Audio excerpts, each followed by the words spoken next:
Good morning or good evening, wherever you are in the world, and welcome to Vampire Church. My name's Jared Logan. This is the Stream of Blood. We play tabletop role-playing games on this channel, and this morning we are presenting our flagship series, Vampires of Pittsburgh Lockdown. We are playing Vampire the Masquerade 5th edition. This is maybe, something like our 45th episode, and we just love it. I hope everybody in America has your coffee. By the way, be sure to check out That's Messed Up, an SVU podcast hosted by Lisa Traeger and my wife, Kara Klenk. Subscribe to that. Yep, there they are. Look, they're on the side of a mug. It's a very good podcast, especially if you happen to do what we do in our house, which is just keep USA reruns of SVU on a loop at all times. I had a couple other shout outs I wanted to make. Okay, so if you are in the I hate that Jared rolls in a little glass bowl camp, I know about half of our viewers are in that camp. I have good news for you. I have received from one of our very generous and very talented viewers, Brian Holt, a new dice box that I can now roll my dice in. This is lined with leather. Beautifully sanded. Look at how gorgeous this is. And this is, he's Indigo Stitch, I believe, on our Discord, which you should also join. And his name is Brian. So Brian, what a beautiful piece of work. I can't wait to use this for many years to come. It's been a long time coming. I should have had one of these a long time ago. And I just love it. Brian says that, he didn't really have a business that he wanted to shout out, but his wife makes ingenious, incredible, cool things. And here's her place where you can find her, Etsy.com shop, Susie Ibrahim. So go and check out all the stuff Susie has because there's a lot of cool stuff on there. I took a look. And one of the coolest things, I think sometimes we say, oh, the world is not as cool as it used to be, or there's a lot of bad stuff in the news. But one of the coolest things about the current world that we live in is that all of us are making our own things, right? Like we're me and Clint and Brian and Ashley and Ross and Abu, we make this show for everybody. We do it out of love. And then people like Susie make cool stuff. People like Brian make cool stuff. And then we all tell each other about it. And it wasn't like that in the early 2000s. I don't remember it being like that. So that's kind of an amazing thing about the time that we are in now. Speaking of time, boy, I am killing it on the segues today. Speaking of time, how do vampires deal with daylight savings time? I guess their internal clock is just affected by the sun. However, we do think that maybe one of our players may be a bit late today, seeing as how he is ensconced in the continent of Africa, in South Africa, filming. Abu may be a little bit late today because the daylight savings time change, and he may still be on set. We're finding out soon, but nonetheless, the game is going to go forward as it always does, and I'm sure we'll see Abu by the end of it. Is there anything else I wanted to tell you guys? I'm trying to think. I think I've pretty much covered it. Secret storyteller Clinton Trucks, how are you, sir? Let's say hi to Clint real quick. I'm just trying to kill a little bit of time to see if Abu shows up. How are you, friend? Ashley has been texting with Abu, and he wrote, "Yeah, is it starting?" Question mark. Oh, there he is right now. There he is right now. Oh, yes. Well, there we go. Look, I shouldn't even mention. I should have just been like, this show is perfectly run and timed at all times, and we're about to bring all three of your players out and just trusted in God. That's my problem, Clint. I don't have enough faith in God. I think you want to show people you're such a giver and such a sharer. You just don't want to keep a secret from our community. That's true. You guys deserve total transparency in your vampire show. Unlike the CIA, that's shadow government. That's okay. Bye-bye, Clinton Trucks. Clinton Trucks, of course, is always on the ones and twos, helping us bring up all the incredible art by Will Potdorf. There's another person who creates incredible stuff and shares it with us out of the kindness and love of his heart. Let's bring in our players, people who lend us their talents, and by God, are they talented? Coming in hot, coming in first, the man I always bring in first, who has recently. Oh, maybe I shouldn't reveal that. Well, let me just say this man has incredible experience in role-playing and in improvising, something that will really help you out in role-playing. And it's just a pleasure to play any game with. Brings something different to every character as Curtis Krieger, who is on a mad, bad road to hell right now. Please welcome Ross Bryant. Oh, hey, Jared. Wow. Hey, Hey, cheers. An intriguing introduction. Maybe there are things you should not reveal. But yes. You caught me reading as usual. This time, not so much a book as much this art zine called By Any Means, which is all which I found at some like art book thing, which is all like custom designed, like kind of patches, like embroidered patches. Wow. And it made me think that these are the kind of images that would like wind up on Curtis's masks that we talked about. But the image in particular seems very Curtis appropriate, which is this gnarly looking pit bull by any means necessary. Oh, that's awesome. Let's go ahead and say that is on his like jacket or something. That's cool. I think so. And yeah, I see people have already noticed that I shaved. Nothing. Being a guy. Oh, there's my daughter. Being someone who experimented with facial hair and failed at those experiments, I know that like nothing elicits more comments than a change in facial hair. Yeah. Being someone who grew facial hair and also perhaps from some perspectives failed. It was a long and lovely experiment. And I know that my mom, for one, will be very happy that I cut it off. Right. She wants you to be a little boy forever. But of course, right. you're a murderous creature of the night. I mean, yeah. And then also your character is too. All right, let's bring in our next player. She's not a murderous creature of the night. She's sort of a friendly management type creature of the night. What a fantastic role player. And you can see her on the new season of Mythic Quest, season 2, which will be premiering in May, as Jen Brown, Mistress of the Gargoyle. Please welcome Ashley Birch, everybody. Hello. Howdy, howdy. I wish I had a fake mustache to put on. I found it. I like that description of Jen. It makes her seem like a vampire accountant or something. I mean it in the best way. She kind of is, right? It. Yeah, she is. Yeah. How are you doing? How's your week been?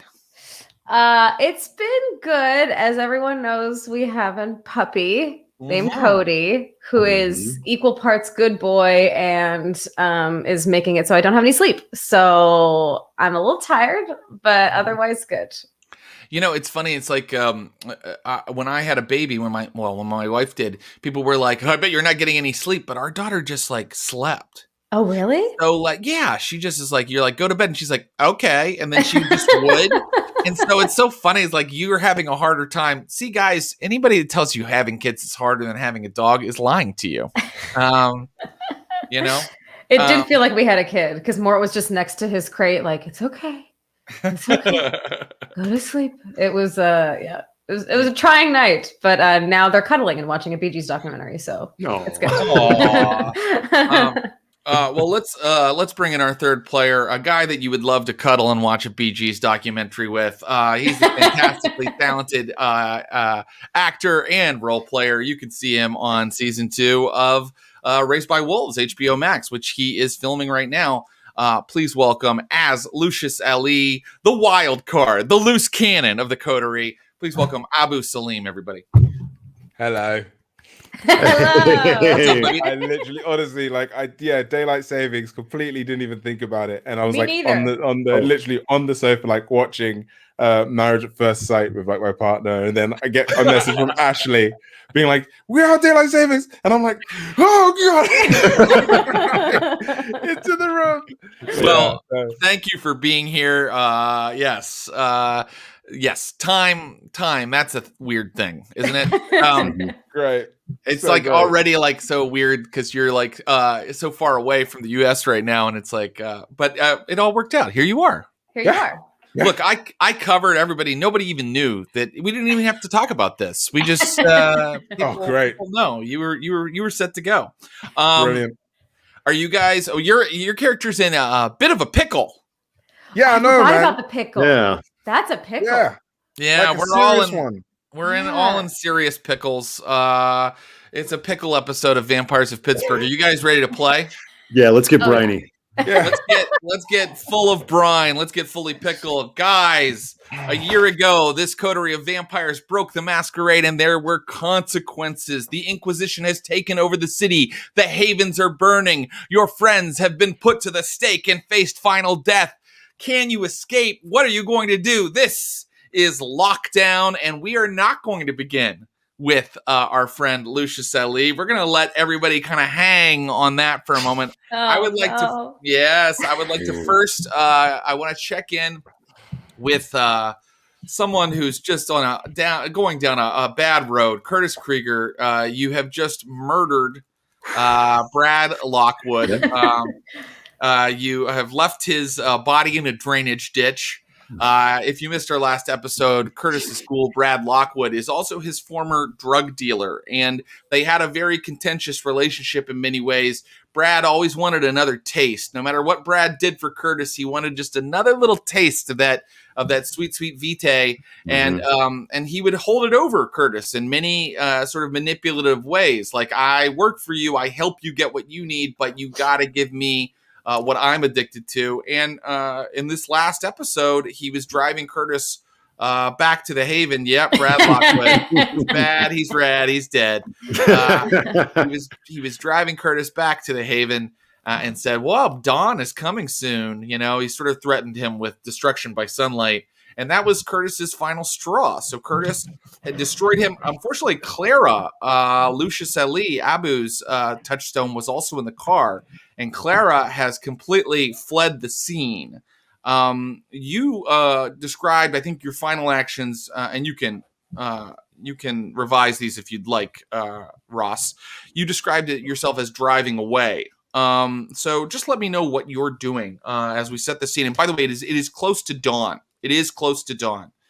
He wasn't wrong about that. You have maybe about an hour. I mean, it makes sense to me that I would try to hightail it back to the Haven, and if I happen to see Clara on the way, offer her a ride. But she's immortal. She can take care of herself in the sunlight. Okay, very good. Why don't you just look for her? Are you going to make an effort, or it sounded like what you said is if you see her, you see her, but if you don't... If I see her, I see her. It's a cursory look for, but my main objective is not getting burned up by the sun. Well, let's see. Let's see. Let's see if you see her. Okay. Ooh, that new dice box. Oh, yeah. Woodsy, gentle. Like it's like rolling on a cloud. You do actually see her. She is fleeing with such. She's fleeing with such kind of. She's going for speed, not for guerrilla tactics to get away from you. So when you get about almost a mile down the road, you see her. Oh boy. Okay. So yeah, I think I pull up. He maybe takes off the shutter shades and seems a little gauche to approach her with the prize, and maybe it's the like pull up alongside, like window down, and just like, you gonna walk the whole way? When she sees you, you see her kind of make a decision, and she just starts screaming, "Help! Help! This man is trying to kill me. Help! There's not a lot of people on the street right now, but I mean, we can start seeing if anybody and she's like, Curtis, like she knows what she's doing. We've noticed that she's smart and she doesn't give a fuck. So, she just starts screaming for help, and I'm going to start rolling in a minute to see if anybody comes to her aid. It is, as I said, like an hour before dawn, so there's not a lot of people on the street in this part of Pittsburgh. I think as soon as that happens, Curtis just goes, okay. and I drive away. Great. Well, your relationship with her is not in a good place, but eventually you arrive back at the Haven, and you let me know what you're doing. Jen Brown, you are there, and I have news for Jen Brown as well. Jen Brown, you, because of your raised humanity, can now stay up an hour past dawn if you'd like. Ooh. With no negative effects, really. Wow. Yeah. So much to accomplish. What an exciting level up. Your character can stay up later. He's less sleepy. I'm not tired. I told you guys you get superpowers in this game. Great. Curtis, yeah, then Curtis? I would guess I'm still awake, probably hanging out with Sabrina. Yeah, Curtis, it takes you about a half hour to get home with all of that. So there's about 30 minutes left before dawn. And I just want to know how you enter. I'm just kind of curious because it could have an effect on the rest of today's play. So just let me know kind of how you enter and what it looks like when you go inside. Okay. I think Ruby and I lock up the Tahoe and we just come in, boy and his dog. Okay. As you were coming in, you noticed that Thana has just entered. Thana has returned, the Nosferatu. Yes. She's been gone for a couple weeks, but this is her haven too. You don't see Lucius. You don't see Circe. But Dylan is there, and Thana, yes, the Nosferatu. And of course, some of you have rooms, and some people camp out kind of on the floor out here. And Thana, not really giving a shit whether she has her own private space or not, is just kind of camping out on the floor. Now, this was all kind of the aftermath of our big raid. I think I was texting Jen to notify. I was like getting help for Craig, et cetera, et cetera. But have I received anything back or? Yeah, you can answer that, Jen Brown. Jen Brown, you had your hands a little full. Mm-hmm. I would say that maybe after the emotional conversation with Sabrina, maybe I set up a sleeping area for her, and then I texted Curtis back. Okay. Status or something like that. Yeah, so Sabrina is there too, and we actually can show you Sabrina. Let's show you Sabrina. There she is. Oh, all right. She's had a bad year. Hey. Yeah. That's She's looking really well after that whole ordeal, but she's looking great, and she I love her is. sweater. Yeah. So she's there as well, and Curtis, the first thing I just want to say to you is that Thana, the Nosferatu, kind of looks you over kind of warily and is like, "You've changed." And I was like, yeah, I guess so. Long time no see. I've been busy. Likewise. Real busy. And only getting busier. You realize what's happening to you, don't you? I can tell by looking at you. What are you talking about? She just goes over and starts arranging her sleep area more, but you can tell that she is disgusted. She kind of made it a kind of a show of disgust for you.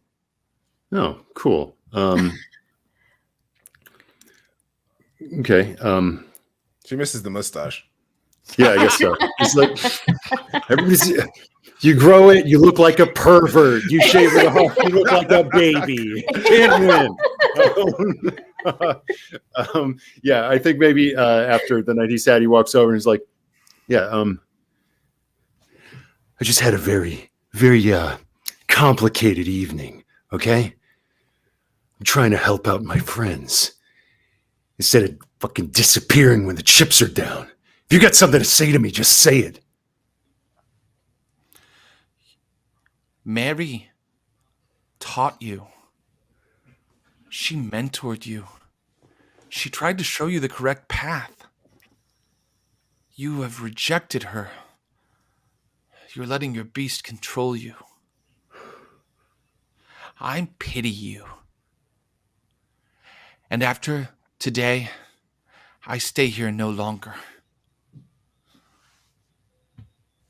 Do I hear any of this? Certainly, if you'd like. Mm-hmm. So do I know that Fauna came back?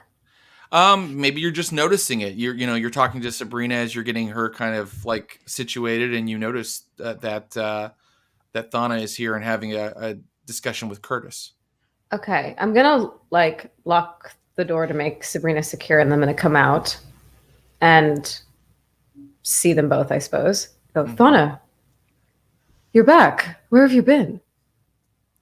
I'm doing the thing that you will not do, Jen Brown. I am searching for Mary. Have you made any progress? Not yet. But I can hear her. She is out there. Her soul calls to mine. I will find her, and she will rid this city of the Inquisition. Thana, I'm gonna kind of glance at Curtis. She looks at you, and she's kind of like, something has changed with you as well. What do you mean? Your soul. It's lighter.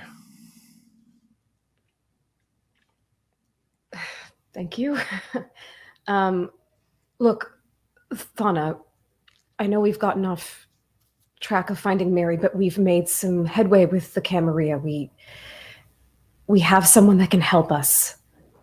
And they might know potentially where Mary is. It's not safe for you to be out there by yourself. Maybe you could stay for a little bit longer and we could try to figure something out. I cannot stay with these beasts. I'm going to glance at Curtis. Your dog is off the leash, Jen Brown. Can I tell, if I look at Curtis, can I tell anything? Can I do like an insight roll or something on him to see if... Oh, interesting. Yes, but in order to kind of know that something really disturbing has happened, you'll need like 4 successes. Okay. So would that be insight plus intelligence or plus... I'll allow it to be plus intelligence, yeah. Okay. You're kind of looking at clues and his demeanor, but also like how he's, his clothes, like all kinds of little things. Like, I got 2 successes. 2 is not enough to know, like, wait, where's Brad? Wait, all of these things that you, the player, know. You just notice what you assume that Thana is talking about Curtis's visual change in humanity, like drop in humanity, which it is apparent to people. He looks more like a monster now when he doesn't get pink. So, and he's not pink right now. So, so you assume that's what Thana is talking about. I'll just throw one other option out there for you. Thana is saying she's going to leave. You're going to lose her as an ally because she sees that she has, you have this like low humanity vampire staying with you. But you could persuade her if you'd like to try that with a dice roll. I might take her a little bit to the side, not like completely out of the room, but just sort of just between her and I, like, look, I know a lot's changed since you've been here, and I know he doesn't look good right now. But things have been difficult. And I know we can get back on the right path. I know it doesn't look like it, but we've made some strides. We've had some successes. And We can get back on track. We can help the city. You are always saying things like this, Jen Brown, but then it doesn't happen. You are always saying, we will get back on the right path. We will start a new leaf. You have lost the path. You've lost Mary. You are off the path. Prove to me, show me. How are you going to get us back on the path? Show me. Do I get the sense? I mean, the philosophical path that Jen is going down is antithetical to what Mary believes. Right? Actually, roll your. Well, actually, I'm just going to tell you. Not necessarily. Not necessarily. I mean, they are different. One is sort of like the Canaanite heresy of like it's like very tied in with like religious, with like Christian ideology, which Mary's was a little bit. But I mean, the thing you've been studying recently, Galconda, and like the weird salubri kind of like mindset, that's not really. It's more almost like Buddhist, but it's not necessarily. You know, they kind of are hand in hand in the same way that the two religions are, you know, supposedly comparable. Peaceful and comparable in our world. Yeah. I'm going to show her the books that I found. So when she sees those, her eyes light up. Where did you find this? I went back to one of the old havens of our Camarilla friends, and I found these, and I've been reading them, and I think there's something here. She looks through them, and she's like, will you allow me to help you study them? Yes. Yeah, I would like that, actually. I must slumber. Tomorrow night. Good. No roll necessary. The books are enough to keep her. She walks over to her area, and it's like she kind of cocoons into like piles of sleeping bags. It is that hour. So unless anybody has anything to, well, actually, I think right now, if you don't mind, would be a great time to cut back. We're gonna go back in time a little bit to about an hour and change before dawn, outside a firehouse in Troy Hill, where let's just set the scene. Last time, Lucius Ali found himself falling in after you escaped Washington's Landing. You found yourself falling in with Buddy and Alice. Alice, we know, is the vampire that you sort of raised back from torpor after finding her in a waste dump site that the Inquisition was using. And she is an acolyte. Basically, that's the right term of Buddy. Buddy is a powerful vampire with some sort of darkness powers who also communes with ghosts. And this firehouse is where he has been communing with some ghosts known as the Burnt Men. And last time you hunted with Alice, Lucius, and then you came back to a party, a celebration where the Burnt Men were offered corpses that they could enter into and feel the life again. They were able to eat and drink and dance, and even they brought in some sex workers that were fed on by the vampires present. And then Buddy asked you to give him your phone. You guys had a stalemate with your mind powers, right? And what I would like to do is, I think that was so cool that I'm going to give you your resolve and willpower back, Lucius, if you've used any of it, because I think being able to stand up to Buddy and not allow him to break your mind was a huge moment for Lucius Ali. That definitely falls in with, I think, Lucius's kind of vision of himself and his goals. So get your resolve back and willpower. And now I want to say that you kind of started to like walk out to go out on your own to kind of leave, or I'm not sure exactly what Lucius's plan was, but suffice to say, behind him right now stands Buddy outside the door of the firehouse, and on the other side of him, inside, is Alice and the burnt men. The burnt men have inhabited the corpses that they're inside of, and they have made fire start to dance from their fingertips, kind of like, kind of like a security guard who's brandishing a taser at you. Like they're kind of like, are you going to try something? And let's see Buddy, because we now have an image of Buddy. There he is. There he is, Buddy. That's what he looks like. And you hear him behind you say, "Okay, it's your move, Lucius. Are you going to work with me and help me go have a chat with your coterie?" You know, I truly thought that you were a real American. Welcoming, honest, open. You simply had to just ask me nicely. Look at what I've given you. I've given you a beautiful member of your family back. I've brought 2 corpses who are now looking as lively as ever.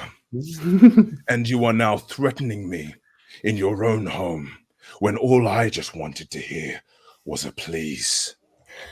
So yes, Buddy, I'll give you my phone. I'll work with you because that is the American way.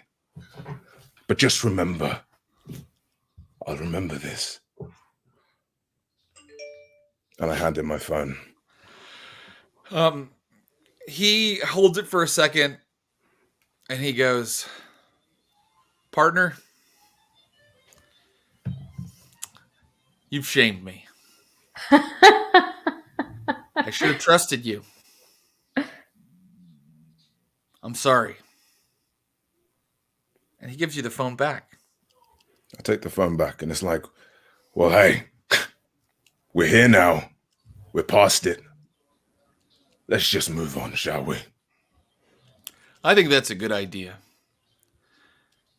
Gentlemen, I think it's time for you to go back where you came from, too. And the corpses are like, no, a couple more minutes. And he's like, now, come on, you know the deal. And they're like, no, don't do this. And their hands flare up. And he's like, come on now. You'll have another opportunity soon. And they're sort of arguing with him. And Alice is kind of stepping away from them. And their hands are really flaring up with fire. Can you give me a willpower roll, Lucius? Ooh. Oh, God. Okay. And Buddy and Alice are going to make one too. I got 5 successes. That's enough for you to just stand there and watch, or you can act if you'd like. Basically, these corpses, these ghosts are getting so like they're apoplectic that they have to be like ushered away out of their bodies. Oh, wow. They're like burning? Are they like... Their hands are burning right now. You are not suffering from a fear frenzy because you rolled so well, but Alice starts going and like jumping back and like she's like climbing up like the side of like the walls here inside the fire station. And let's see how Buddy's doing. Yeah, Buddy's fine. He's like trying to talk to them very calmly and talk them down. What do you think? What? I'm also going to try and actually, I'm going to aid Buddy at this as well, and try and talk them and calm them down as well, and be like, just give them a bit of a boost. Okay, yeah. Yeah. Great. So if you'd like, you can roll something like persuade or something. Yeah, I think more compel. I think it's more like it's trying to persuade them to be like at ease, be calm. Your time will come again. It will come again. Your time will come again. Oh, great. You know what? I'm going to give Buddy, that's great. I'm going to give him an extra die to talk them down here. And well, eventually what happens is he just keeps talking to them, and you just watch as the corpses just sort of immolate from the inside. Like they just sort of start to crumple into like blackened husks.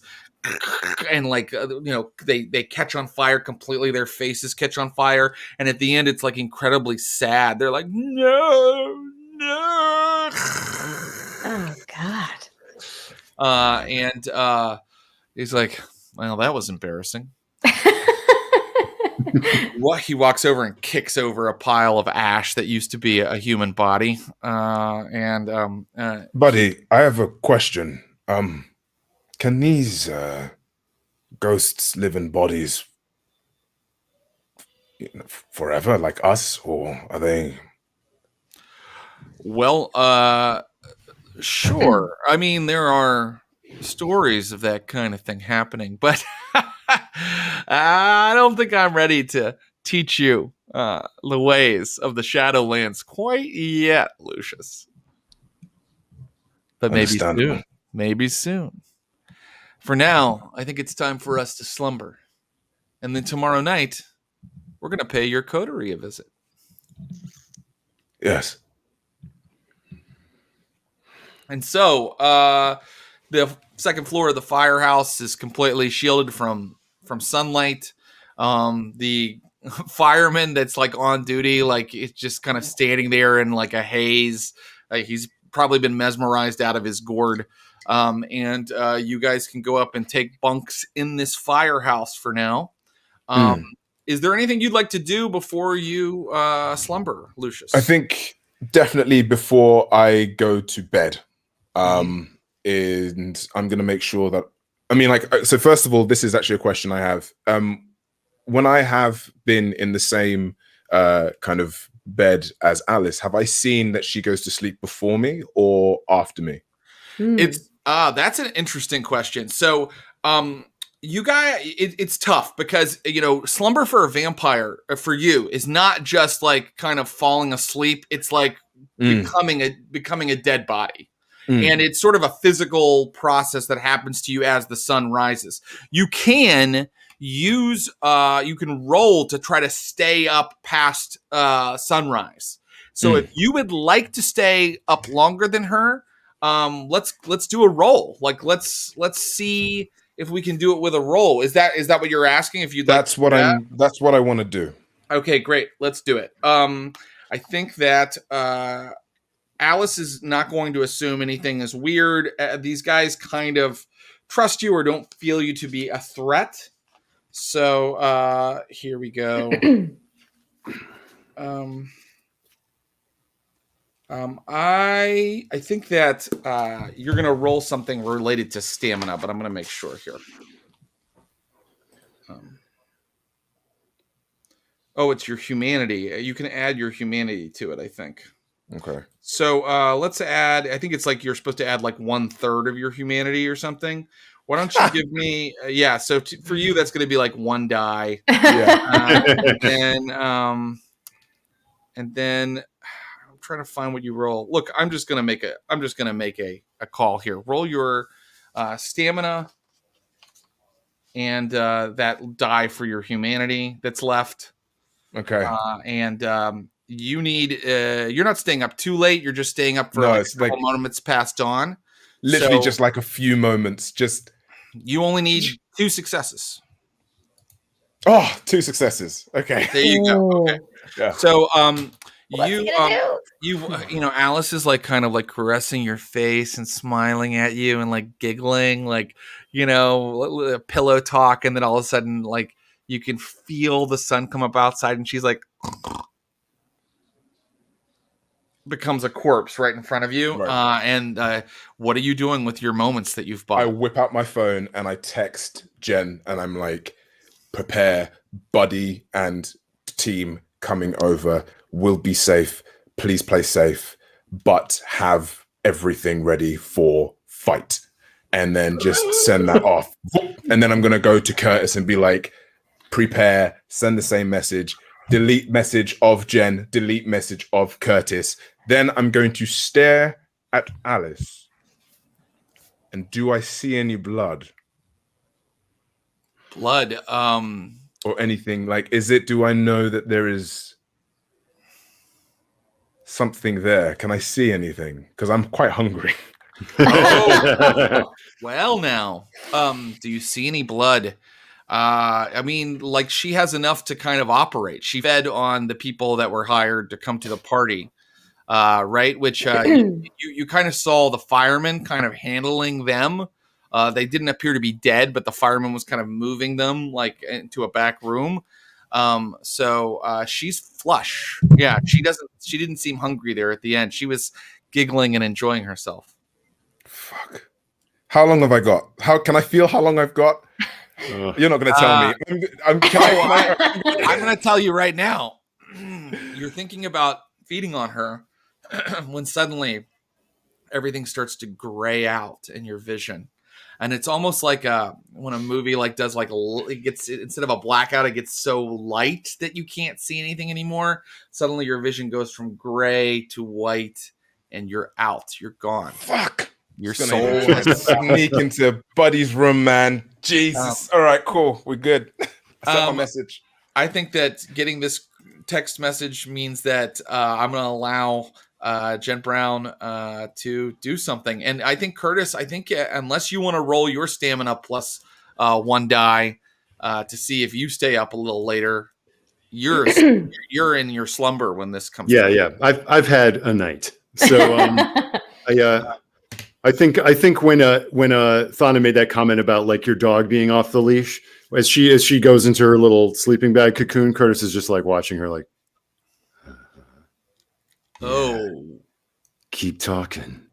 And then it's like, and he and Ruby walk off to their spot. But before that, he just kind of grabs Jen on the shoulders like, you okay? You get her? Yeah, I got her. All right. Hey. Thank you. Couldn't have done it without you. Anytime. How's Frank? Could be better, but he seems to be in good hands. Oh, and Brad's not going to be a problem anymore. And walks away. Oh, okay. I guess I'm going to say that, like, right when Jen might have been like, what are you talking about? She gets the text from Lucius. Yeah. That sounds right. Oh, shit.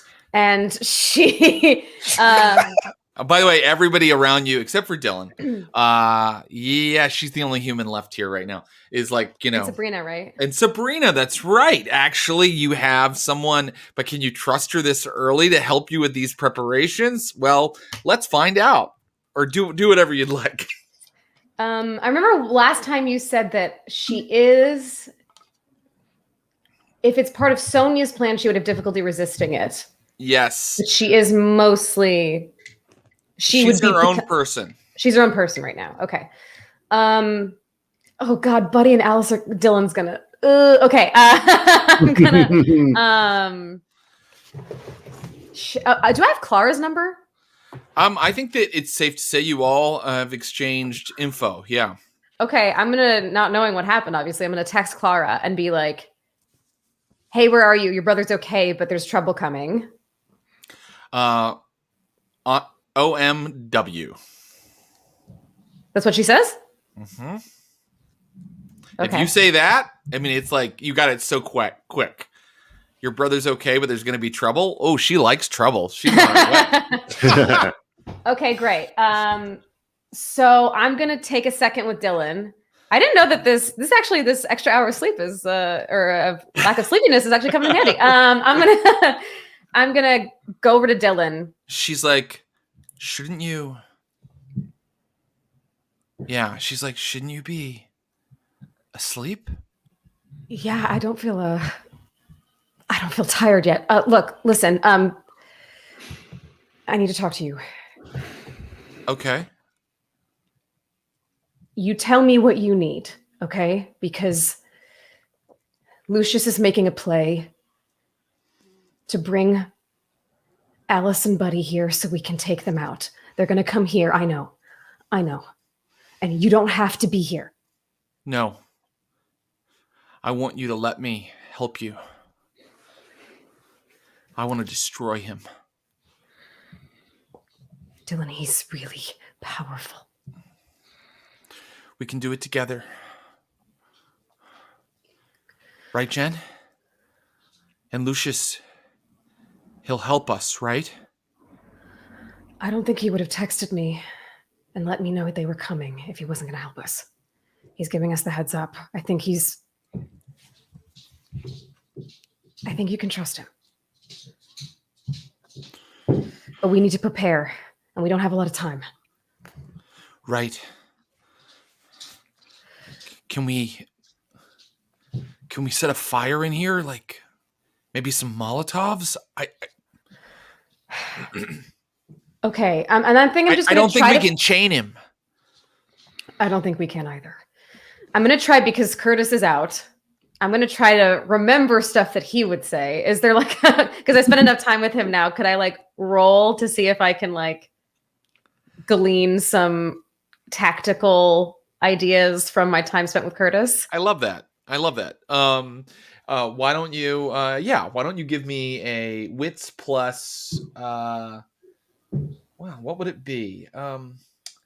A wits plus streetwise or a wits plus survival, up to you. Either one is fine with me. And I have no dots in either. Okay, well, add a die because Curtis, you have spent all this time with Curtis, and he's your coterie mate. And if you can get at least one success, I'll allow Curtis right now, the player Ross, to contribute an idea. That's fun. I got 2 successes. Very good. Okay.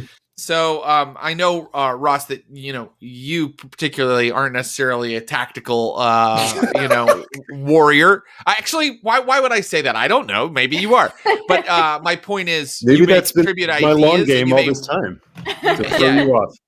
You may contribute ideas, and you may even roll if you'd like to contribute ideas that you think would be really effective. Okay. Yeah.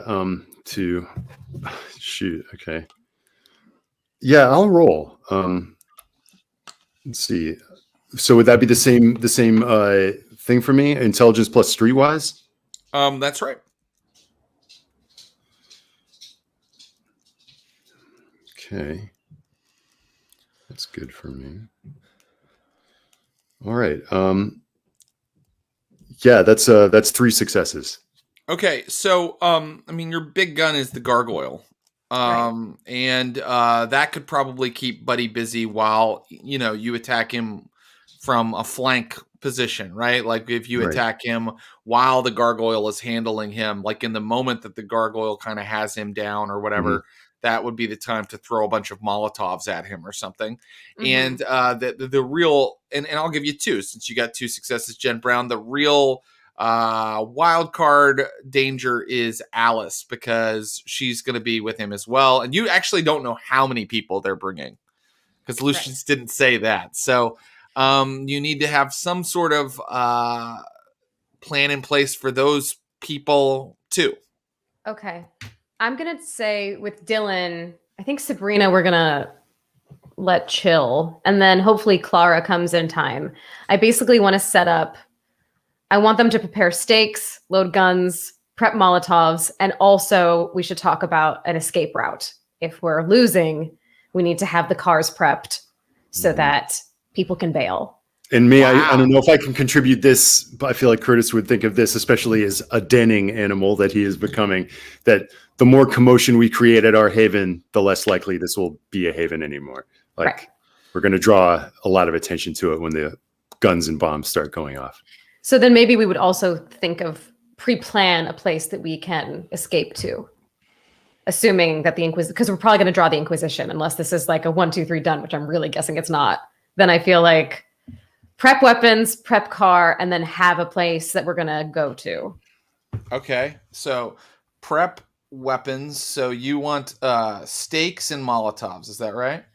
I think that, and prep the guns. Yep. Oh man, we don't have Craig.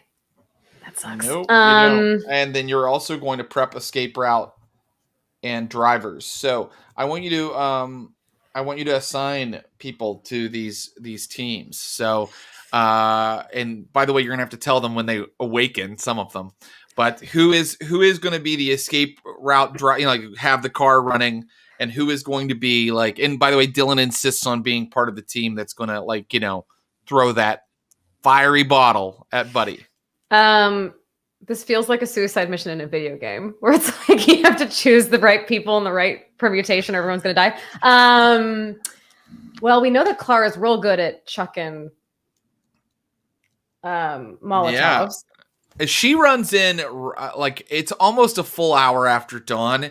And unlike the other characters, Jen Brown, you don't look like you're turning into a corpse. You just look like you've been awake for 3 days. Like when she comes in like the final minutes, and she's like, right, what's happening? Give me a debrief.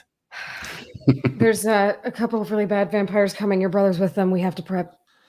I'm falling asleep. I don't have a lot of time.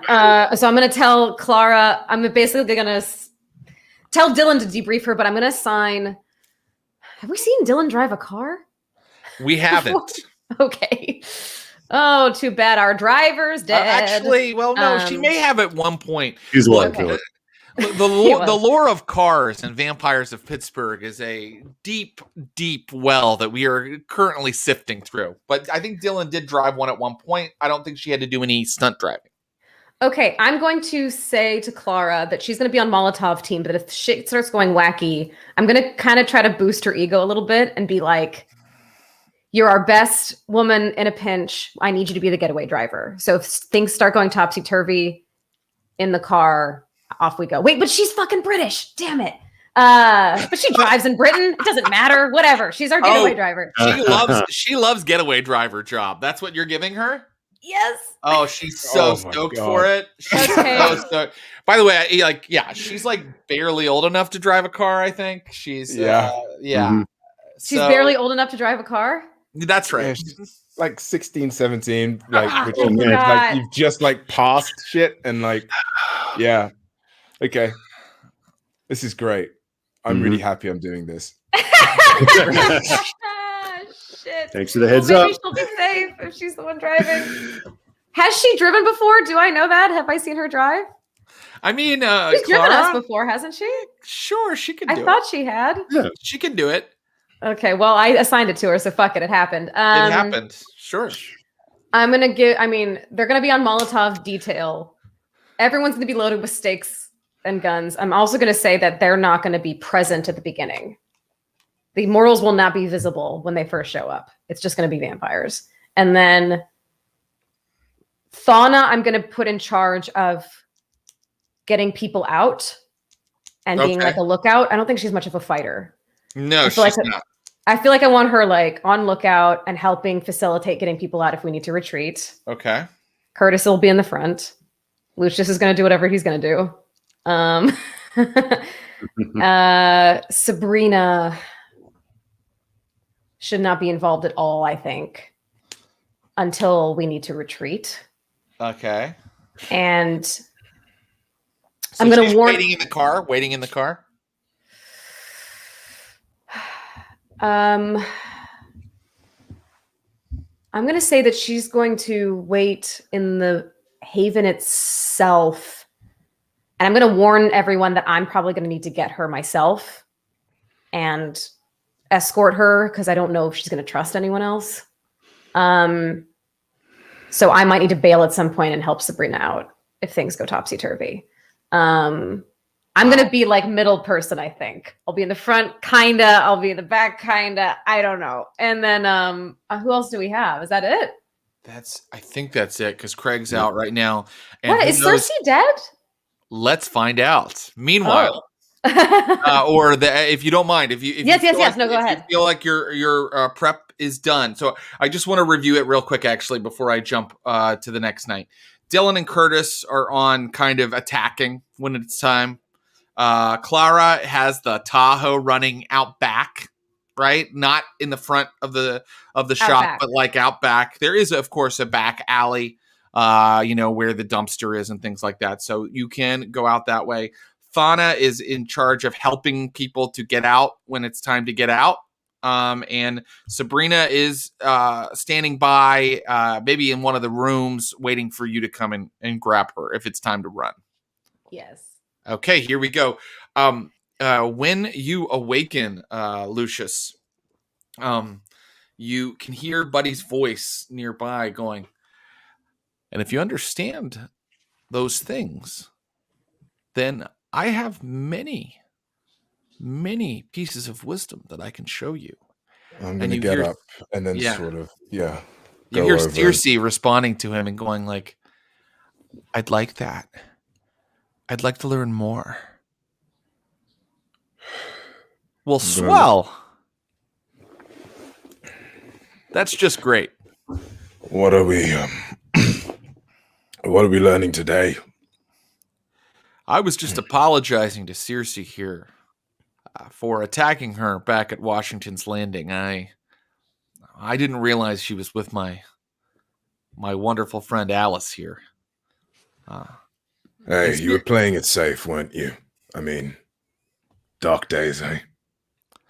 Indeed. Well, Circe, I'm glad that you've joined the family, and that you'll hear more of what I have to say. But tonight we're going to go visit your friends, aren't we, Lucius? Absolutely. I think it's a good move, but from my understanding, there seems to be a bit of history between you and my acquaintances. That's true, and that's why I want to go and talk to them. I want to let bygones be bygones, see if we can come to an understanding. An understanding. Right.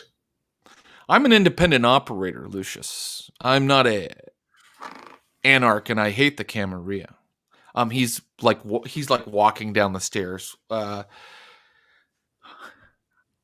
I am looking for allies, but first we have to deal with our unfinished business, your friends and I. When you say deal with unfinished business, what does that mean, per se? It means that they staked me. They put me into torpor. They destroyed my family. Destroyed my business. And they have to give someone up for the final death. My faith demands it. Well, let's go. And he starts to head out to the car. And Alice is like coming down the pole and like following after him. And Circe walks past you, Lucius, and gives you a look like. And I'm just going to kind of hold Circe, like just kind of tap Circe back, just to touch her on the shoulder and just look at her and be like, you okay? He has a lot of power. And I'm going to look at her and be like, so do you. You don't need him. You don't need anyone. Just become. And then let her go. She heads out to the car. And then I'm just sort of going to whip my phone out and try and be like, war happening, get ready, war happening, and then send. Great. So let's do this. Let's start with so right now the car that you stole is headed across town to Steel City Tanning. It's Circe, Buddy, Alice, and Lucius in the car. They the burnt men are left behind. Of course, that their time in this corporeal sphere has elapsed. And Buddy turns on the oldies station. And as you're driving, it's like old music coming through, Buddy Holly, things like that. As you drive across town in this old car. And on the other end of town at Steel City Tanning, is everybody in position? Curtis Krieger, you awaken to Jen Brown, I think, standing over you. What's wrong? What's wrong? We have a problem, Buddy, and Buddy's coming here. What? I prepped everyone. The guns are ready. The weapons are ready, but we have to be ready. It's going to be a fight. Okay. All right. And I give him the lowdown of the plan that I figured out. It's like, that's exactly what I would have done. Okay. So yeah, armed up, and where are we positioning Our Stone gargoyle Boy?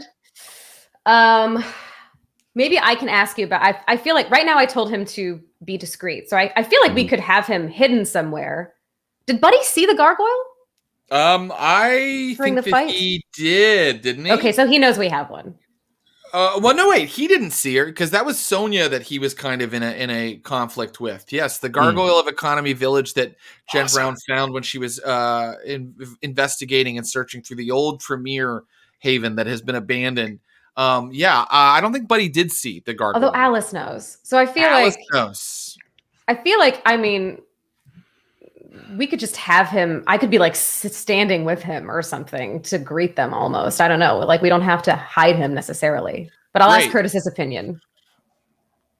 I don't know. If war is coming, might be best to draw him in, and then this guy just takes him out, pounces on him. Okay.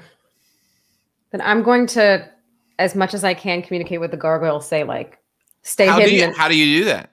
You walk outside of Steel City Tanning and you're looking out at a street and it's, 7:30 at night, something like that. And there are cars going by. There are not very many people walking by because it's still, a lockdown situation in Pittsburgh. But there are cars going by occasionally. And you're on like a commercial street. Where is the gargoyle exactly? I told him to stay close but stay hidden. So I'm going to go into the back alley and just say, come. Great. Let's find out.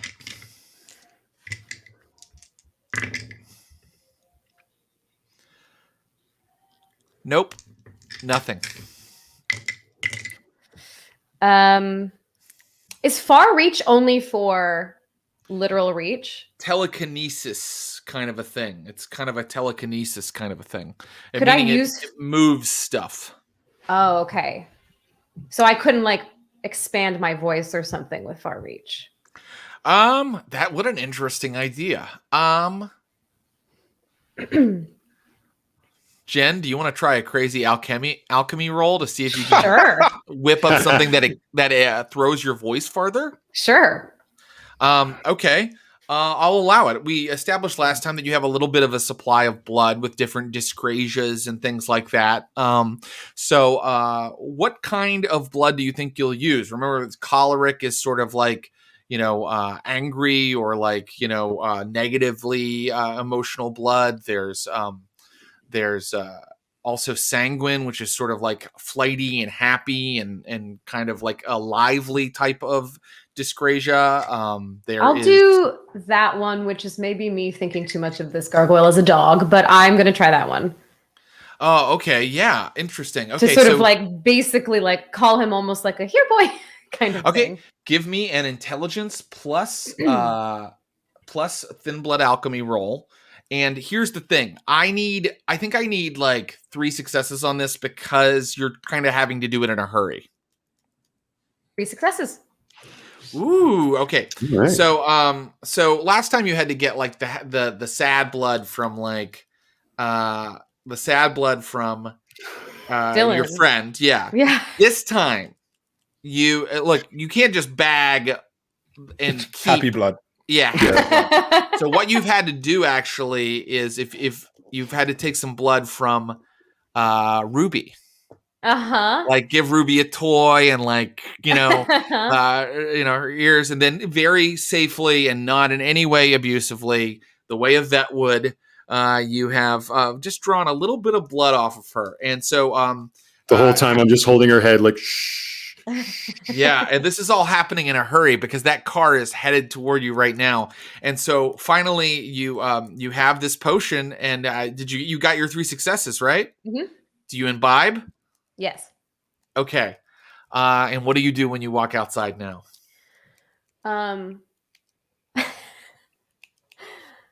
I guess I say, I don't want to say boy. I don't know if it's a boy. I'm gonna say, Boy. come here, pal, come here, Yeah. or come to me, just come to me, kind of thing. So it's not so much that your voice is amplified, but you can just tell that like the scent of the blood is kind of like, or the feeling of it is sort of emanating from you as you kind of like summon the gargoyle. And you are acting like it's like a dog. You're like, slapping your knee and you're kind of calling for him. And then suddenly you hear like far off, like, and then suddenly it lands, they land above you in the alleyway and look down at you. Come here.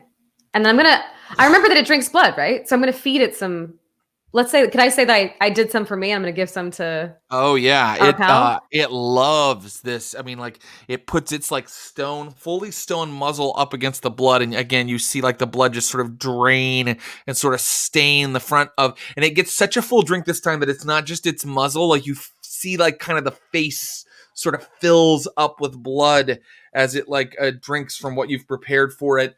And that is when a car pulls up in front of the tanning place. I'm going to very quickly tell the gargoyle to stay extremely close but hidden until I command you to attack. It climbs up onto top of Steel City Tanning. Okay, great. I'm going to go back inside. Great. Lucius, everybody, this is what's happening. And I think if you're looking out the, like, whatever, windows or like between the wooden boards, you can see this. Buddy gets out of the car alongside of Alice, Circe, and Lucius. And Buddy's like, looks to Lucius and says, go inside and tell them I'd like to have a talk. Right out here on the street. Out in the open. That's right. Diplomacy. A hallmark of American foreign policy. I like that. I will. Is it all right if I take Circe inside? Certainly. Circe, you can help Lucius convince them that I mean them no harm. I simply require one of their number to travel to the other side in order to balance the scales. You can choose who it is. It could even be a mortal. And I'm sort of gonna, as soon as I see, is Circe walking out? She's ready to go inside. And then as soon as she does, I'm gonna look at Buddy and be like, I really like your style. I respect it. There is a sense of confidence and power to you, which I truly respect. Thank you, Buddy. I won't be long. And I'm gonna exit the car and walk outside and into the tanning salon. Very good. The tanning salon? Circe walks in as well. Right now you see Dylan and Curtis and Thana kind of toward the back. And Jen Brown, would you like to enter and speak? Yeah. Okay. And I'm sort of going to walk in and just be like, Jen, they're in the car. Is there any way possible that we can get some form of attack from above, fire anything, throw something at them, keep them encased in a car? Circe goes, wait, stop. Circe, what are you stop. talking about? No, Stop. Listen. Don't listen to him. They're going to kill someone. They want to take someone here. He's reasonable. He isn't here to fight. We need to hear him out. I'm going to go tell him what you're planning. I'm going to go up to her, grab her, and try and mesmerize her to just listen to me. Okay, great. Yeah, you can try that. Mm-hmm. Yeah. Okay. So what do I roll? Dominate. Yeah, you're going to roll dominate. You're going to roll a mesmerize roll. And for you, sir, that will be, it is a manipulation plus your dominate score. Okay, manipulation. Mm-hmm. Let's see how Circe can resist here. Oh, cool. Okay. Okay.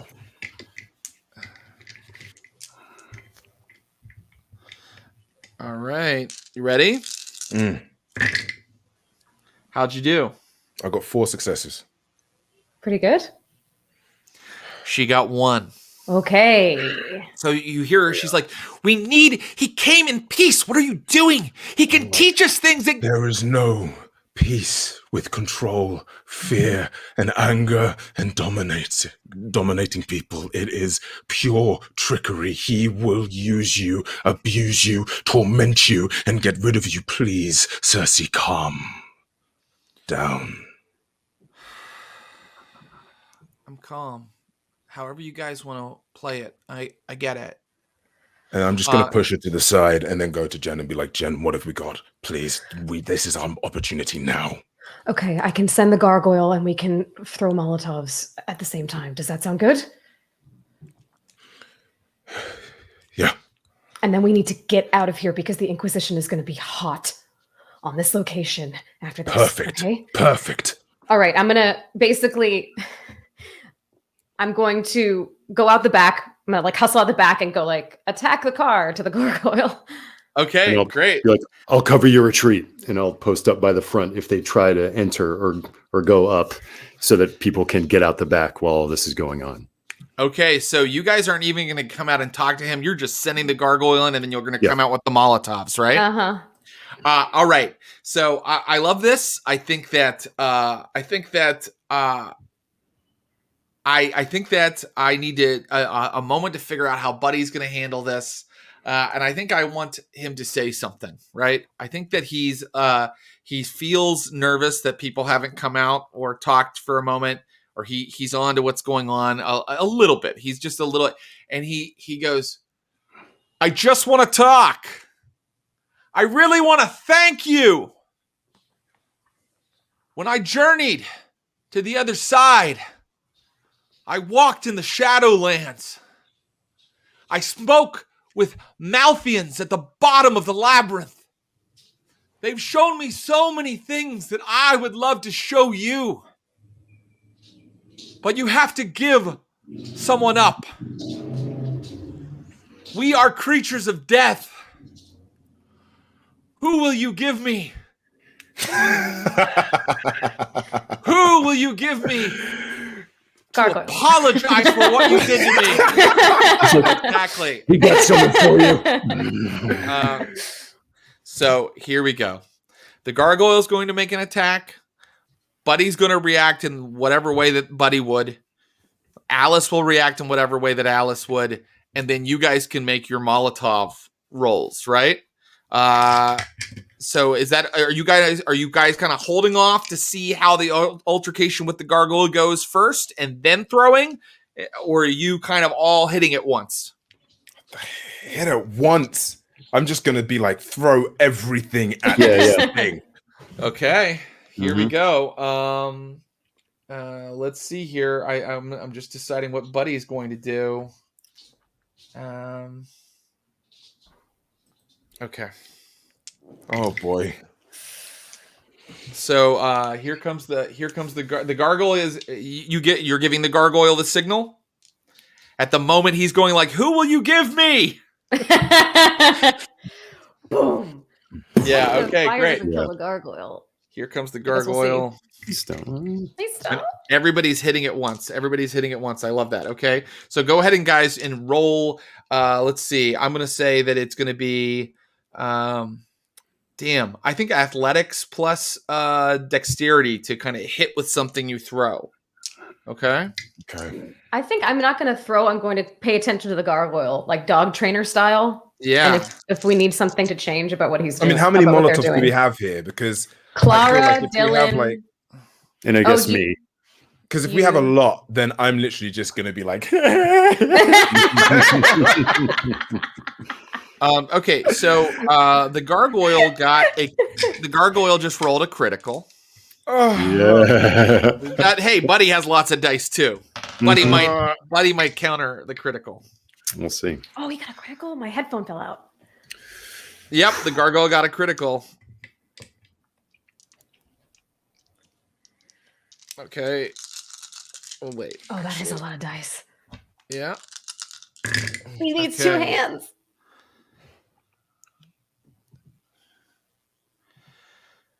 Okay. So they both hurt each other. Okay. And but the gargoyle got a critical, so it's actually better than Buddy's roll, even though they kind of got the same number of successes. So the gargoyle leaps down, and it's like almost decapitates Buddy with its claws, like in that moment, like Vitae sprays out of Buddy, and he's kind of like taken a bit off guard, and that's when like blackness, instead of blood, blackness starts billowing out of him, and it covering his face again, and roiling shadow starts like to pour out of him, and the gargoyle is like suddenly kind of covered in this sort of like inky, oily black shadow for a moment, and that is when suddenly everything starts to go black around the area where Buddy and the gargoyle are. Everything starts to go black. It's like he's dropping darkness on the entire area. And then Alice will do what she's going to do.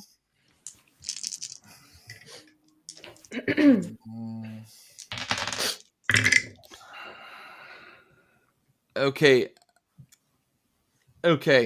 So with Alice helping him, the gargoyle is getting kind of trapped and sort of like attacked and taking some possible damage. I want you guys to make your Molotov rolls now.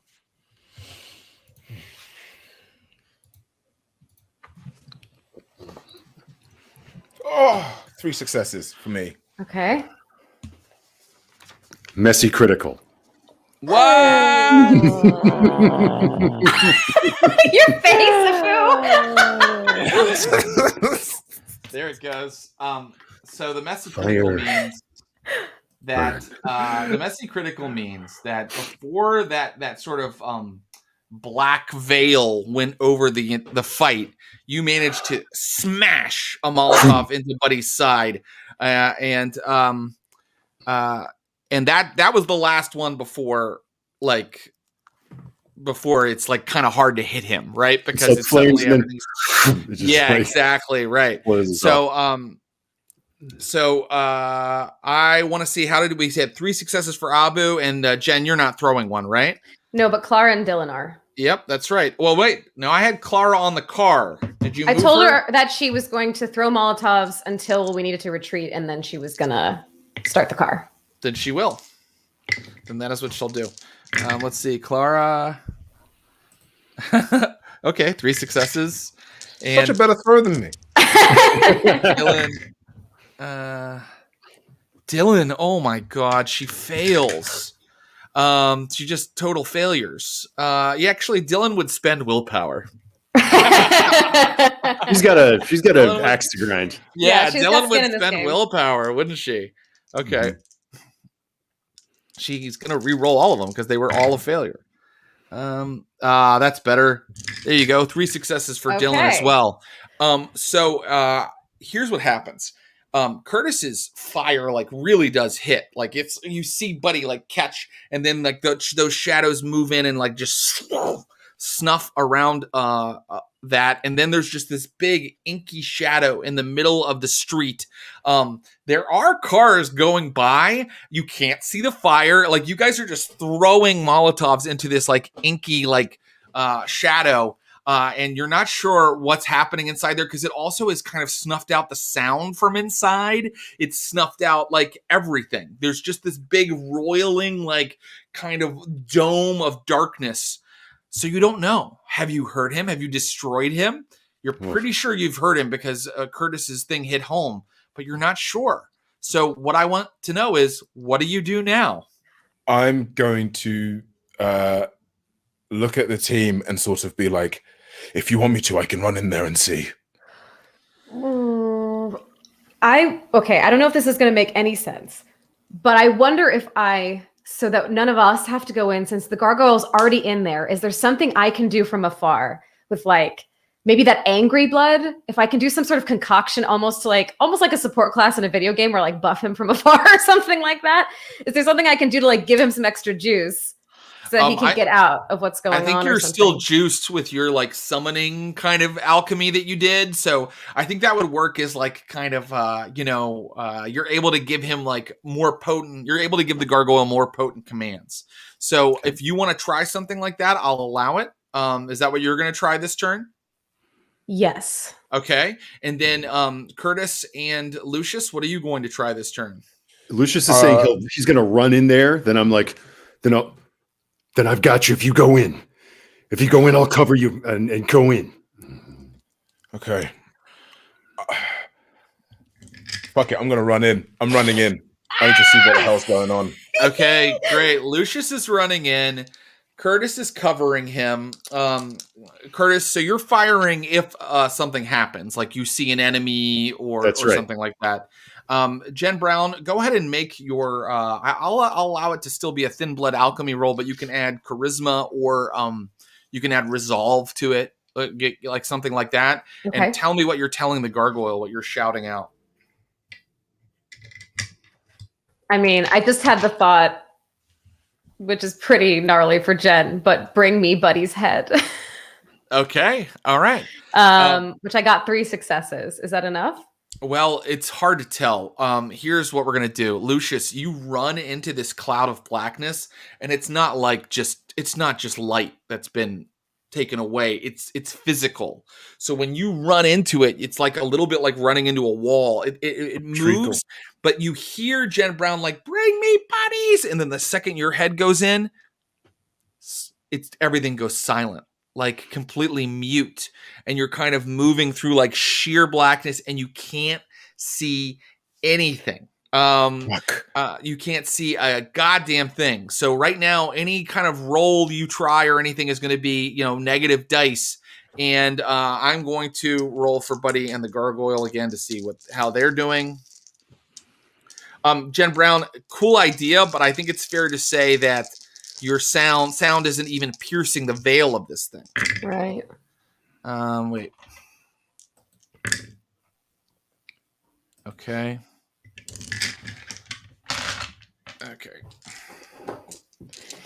And Buddy and Alice and the gargoyle. Oh, my beautiful boy. Oh, boy. Oh, no, my beautiful boy. Okay.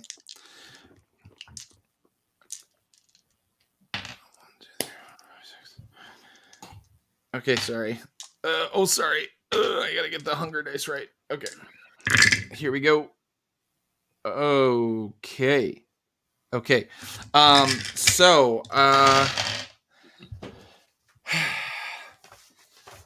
You don't know what's going on. I can't even tell you what's happening in there.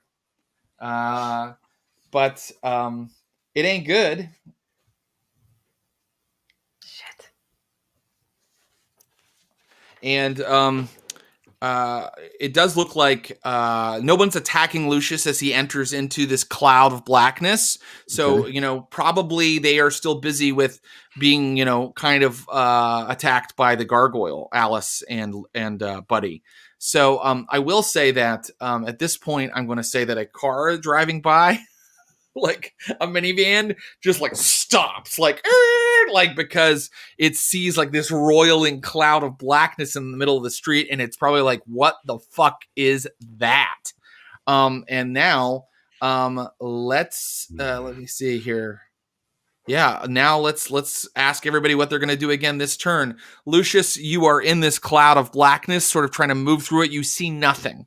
I was going to actually use what I know I've drank from Alice twice, but almost maybe conjure something within me to try and maybe feel for her in this darkness, or that kind of. That's cool. I like that.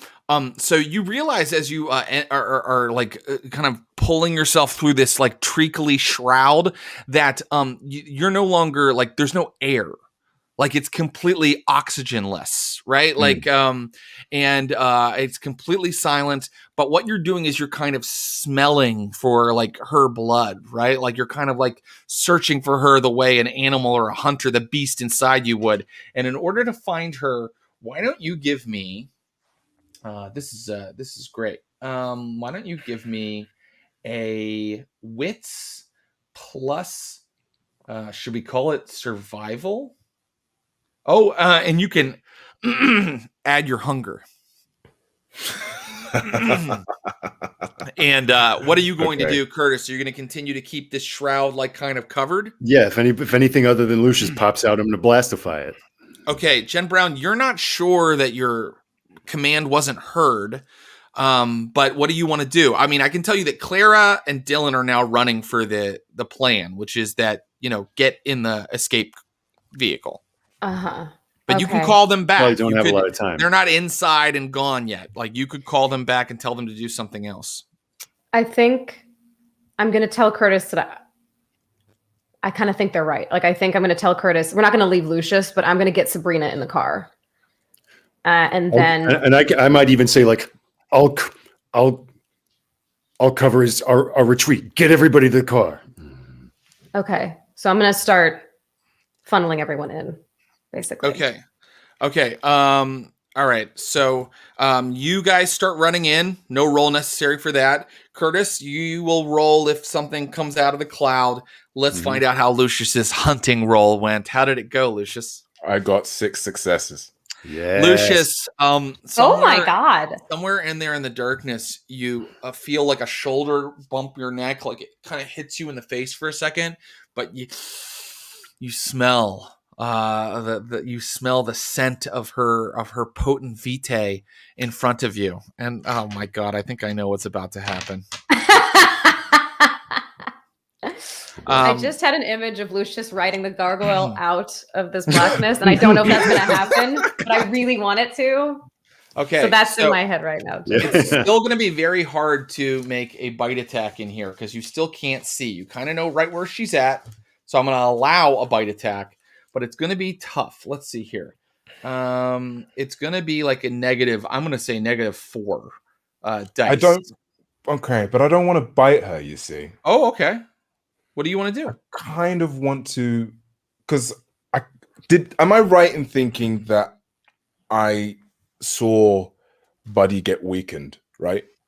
You saw him get hit by a Molotov and catch on fire, and you also saw his neck almost torn in twain by the gargoyle right before the shroud covered him. So I'm actually, rather than, because I also feel like, as much as I do want to eat her, I think there's also another side of me that's also thinking, because I have already eaten from her twice, like already wanting to try and like save her to a degree. So I'm going to kind of lean into this emotion, but the idea is to just take her away from this fight with the gargoyle and Buddy, because I feel like the gargoyle has the advantage. Right. So I'm sort of wanting to almost embrace her and hold her back and kind of, just subdue her and sort of bring her into this weird treacle mess in order to kind of pull her away from whatever. Because I assume that she'd be fighting with Buddy, right? Mm-hmm. Mm-hmm. Do you see what I mean? Yeah. Okay. Okay. So I totally see what you mean. So I want you to make a strength plus brawl roll. It's going to be at -4 because you are in this Stygian shroud. And let me know how that goes. Oh God, I might regret this, but can I blood surge? I think that maybe you should. Yeah, and wait, will that bring you to hunger 5 if you fail? If I fail. Okay, here we go. Woohoo! Okay, I'm gonna roll the blood surge. Razor's edge. Okay, 1 success, right? That's fine. But I've only got 2 die to throw, so it's like, fuck. Okay. Okay. So 1 success. So that's good. So you only got 2 die to throw. So this is an important roll. Okay. And I'm going to tell you, I'm going to 3-2 done this fight between Buddy and the gargoyle in a second too. And so they're going to make one more round of attacking each other. But if you pull her off, she won't also be attacking the gargoyle. Roll those 2 dice. Oh, wait. Okay. 1 success. 1 success. Okay. Can I willpower? You certainly may. Your face. Listen, I'm hearing Jared like give me some wispy shit, man. I'm like, no. Yeah. Yes, 2 success. Right. There it is. Working, okay. see? Let's see what happens with Alice. Is she also at a penalty? Alice is not at a penalty Oh, at all. man. Alice's Cool. eyes, you see her face for a second, Lucius, and her eyes are fully blackened. And she looks right at you and says, Lucius. And let's see how she does here. Okay.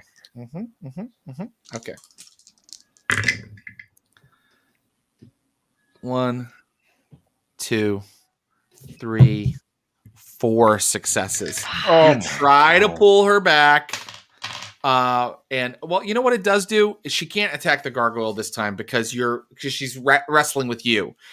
But suffice to say, you're not able to pull her out, Lucius, and you're not able to like clutch her and control her. You guys like tussle for a second, and she's like in your face, and she can see you, and she says your name. And now the final roll for let's 3, 2 done this for the gargoyle and Buddy. Come on, Gargy. Come on, Gargy. Come on, baby. Gargy. Come on, Gargy, Gargy. baby. Here's Buddy's roll. Gargy. Okay. Here is the gargoyle's roll. I've grown so attached to him. True G. He's counting. That's good. There's some counting happening. Okay. Suddenly, the shroud drops, and what you're looking at is Buddy laying on the ground with like holes in him, an arm ripped off, his head half off, and the gargoyle is standing over him, and it's all cracked. Like all the way through, and you can see where like tendrils of blackness suddenly like remove themselves from the gargoyle, where it like cracked open its shell, and they slither back toward Buddy's body, and Buddy is like laying there like a corpse, like this, and so the darkness falls, and it looks like the gargoyle had gotten the advantage over Buddy. Buddy is in torpor. Buddy has not been dusted, but Buddy is in torpor. And Alice, when she sees this, goes, "No!" And she goes down and grabs Buddy, and is like sobbing tears of blood and holding him. And Jen Brown, you're already like into the, grabbing Sabrina and getting to but you probably hear that scream. So if you'd like to double back, I'm going to allow it because it's better if you have total decision to act the way you want. Curtis and Lucius, you're there on the scene though when this happens. So what do you want to do? I'm gonna be Curtis. I'm gonna say, Curtis, shoot her, because I want to finish fucking Buddy. All right. She's on her knees and fallen. Well, I take the shot. Okay, here's what she does. She slits her wrist and begins feeding Buddy her own blood, like to kind of revive him. And you're watching her do this, and you take the shot, right? Yeah. Curtis, give me that shot. Here we go. We're going to call this a 1-roll conflict. If you can get 4 successes right now, I'm going to rule that she's out of the combat as well. All right. I'm spending a willpower. How does 6 successes sound? It sounds like you blast open her head, and then you blast like her in the chest as well. And I drank a fresh cup of Brad last night. I'm feeling great. Yeah. So the 2 bodies are laying there in the middle of the street, and that is when you notice that. Well, that made a gunshot sound, but you also notice that cars are pulling up. Like cars have stopped, right? And there is at least one guy, like a skinny guy with a mask on, but like with long hair and like a beard, and he's hanging out of his minivan and he's filming with his phone. I've got one. This again, gas station masks. I've got one on. This one just has the Warner Brothers logo, and it says, "If you see the police, warn a brother." He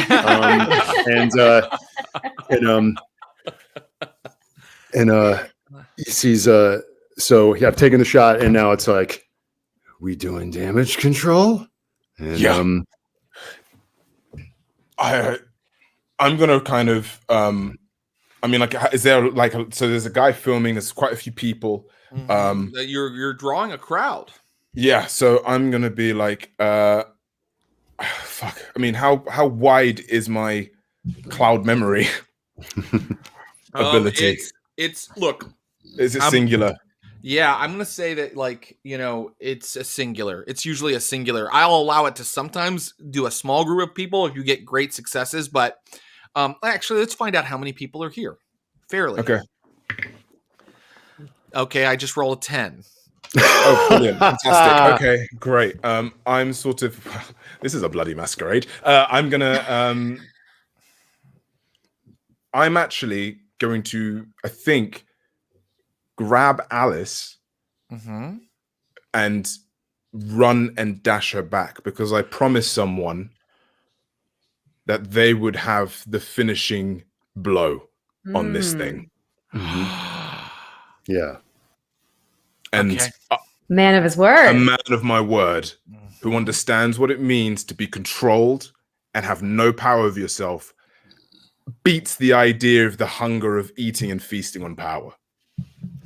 Done. You grab her and you're starting to head into the building. What about you, Curtis? I think, okay, great. So Buddy is lying there, but like in torpor. It looks like he's in torpor. Yeah. He might be able to start healing or something, but it looks like he went fully to torpor. But you do notice there's a little bit of drops of like Alice's blood now kind of around his mouth. And there's 10 people all around, but I am masked. No. But I care so little about people now. Ruby is next to me. Sure. I send Ruby to finish the job. Okay, so here's I just want to cut to a couple days later, a viral YouTube video of a pit bull eating a dead body. Like, you know what I mean? Like, just like and like people like standing around going like, "Oh my god, oh barf!" Like, it's so disgusting, and nobody can take their eyes off of it. And I'll just say also, the sound of helicopters breaks in the night sky. Back to the present, you start to hear helicopters. Curtis, are you leaving while Ruby finishes the job? Once she's done, I call her back and we 23 skidoo. Okay, can Ruby finish this decapitation? I said that the gargoyle started it. Yeah. Let's see how Ruby does before the helicopters come. This is Ruby doesn't quite get enough successes to dust him, and there are now helicopters. Do you want to stay and have her finish it, or do you want to finish it yourself, or do you want to just go? Perfect timing for Siren. know. Yeah. I'm gonna finish what I start. I already fought this guy. Ruby and I took this guy on before. He just came asking for a fucking blood tribute. 1-800 hell no. And I just gonna walk out to her I just walk out and with the gun, sling, knife, shing out, and whatever little bit of tissue is still connecting this thing's head to its torso, I'm going to take care of right now. Okay, you reach down. There's just a little bit of meat still there. You slice it. People are screaming. They're screaming naturally. at you. Like people are now running from you, and there are helicopters overhead. So here's what I'm going to rule. Because Curtis stayed a little later, he's going to have to roll to escape.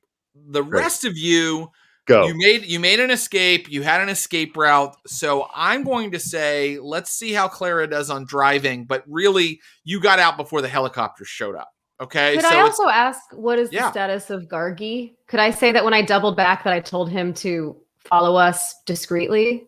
I think that makes sense. And sorry for leaving out Gargi there for a second. That's okay. So Gargi hears you and makes himself scarce very quickly before that whole crowd before there were 10 people, but certainly there was one guy already who saw it. You know what I mean? So let's see how Gargoyle does, like getting away here.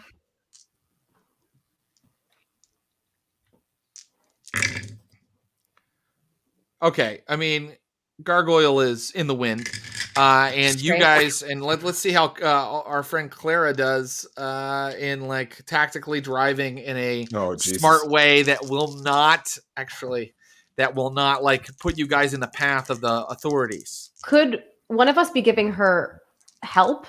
Like pointing or, like directing, because we know the city better than her kind of thing. Absolutely. So if you want to give her a direction roll, give me a streetwise plus composure roll. Could I actually bump this to Dylan?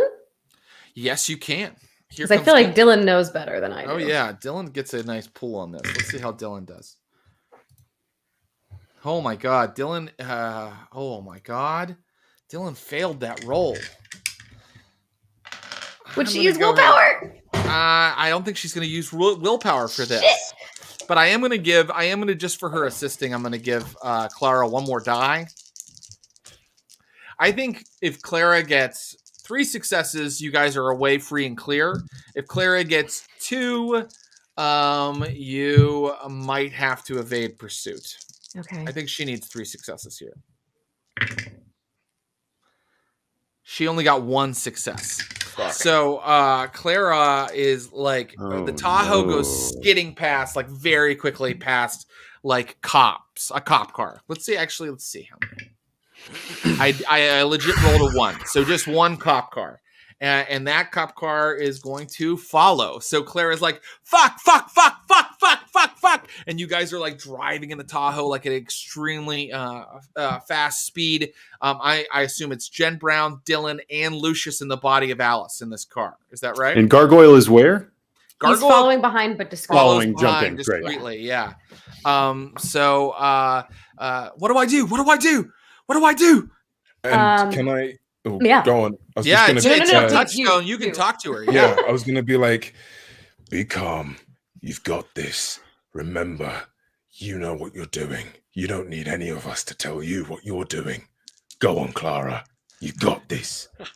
That's enough to give her an extra die, and we're going to see right now if she's able to evade this car or not. We're going to roll for both of them, and we're going to see what happens. Okay, I'll give her an extra die for Lucius's pep talk. Okay. Interesting. All right. And here come the cops. Wait, let me look at some cop stats. These last 2 sessions have been so tense. Those last 3 Real have been so tense. Okay, wait, here we go. I need my cop stats. Okay. Oh, yeah. Are Cersei and Thana with us also? Because I think we've got everyone out, right? You said you got everybody, and it's a Tahoe. They're in the back. Okay. Absolutely. What a crew. Okay, here we go. Oh, dude. This cop just rolled a 2, a 3, a 4, a 3, and a 6. That's 1 success to Clara's 4 successes. Clara gets you away. Slip. Yes. Maybe his orders were to check out the tanning salon and not to like just follow random cars. That's you guys are away. So now she's driving like under a bridge somewhere, and she's like, now where do we go? I said last night that we talked, but we didn't do any rolls or anything, so I don't know if that actually happened, but to talk about a place that we could go. I have a thought. I think you thought of a place. Okay. The old Premier Haven. Okay, great. Does that work for you? Yeah. You tell her to head to Economy Village. And so she does. Now let's deal with Curtis. Oh, Curtis. Well, there are helicopters in the night sky. There are sirens in the distance, and there are 10 people around you, some of whom just filmed you decapitated corpse. Some of them actually, how many of them are running and screaming now? Well, only 3 of them are running and screaming. The other, like the madness of crowds, the other 7 people are kind of like just staying in their cars and watching you. What do you do? Ruby and I run into the building. And out the back. Okay. And I see that they've gone. Lights are coming on in the sky. Like floodlights are moving around this area of the city. And I think I want to look for, at this point, I want to look for like a manhole cover. Interesting. Okay, give me a streetwise plus wits roll. You Great. need to get lucky, so you need 4 successes. Okay.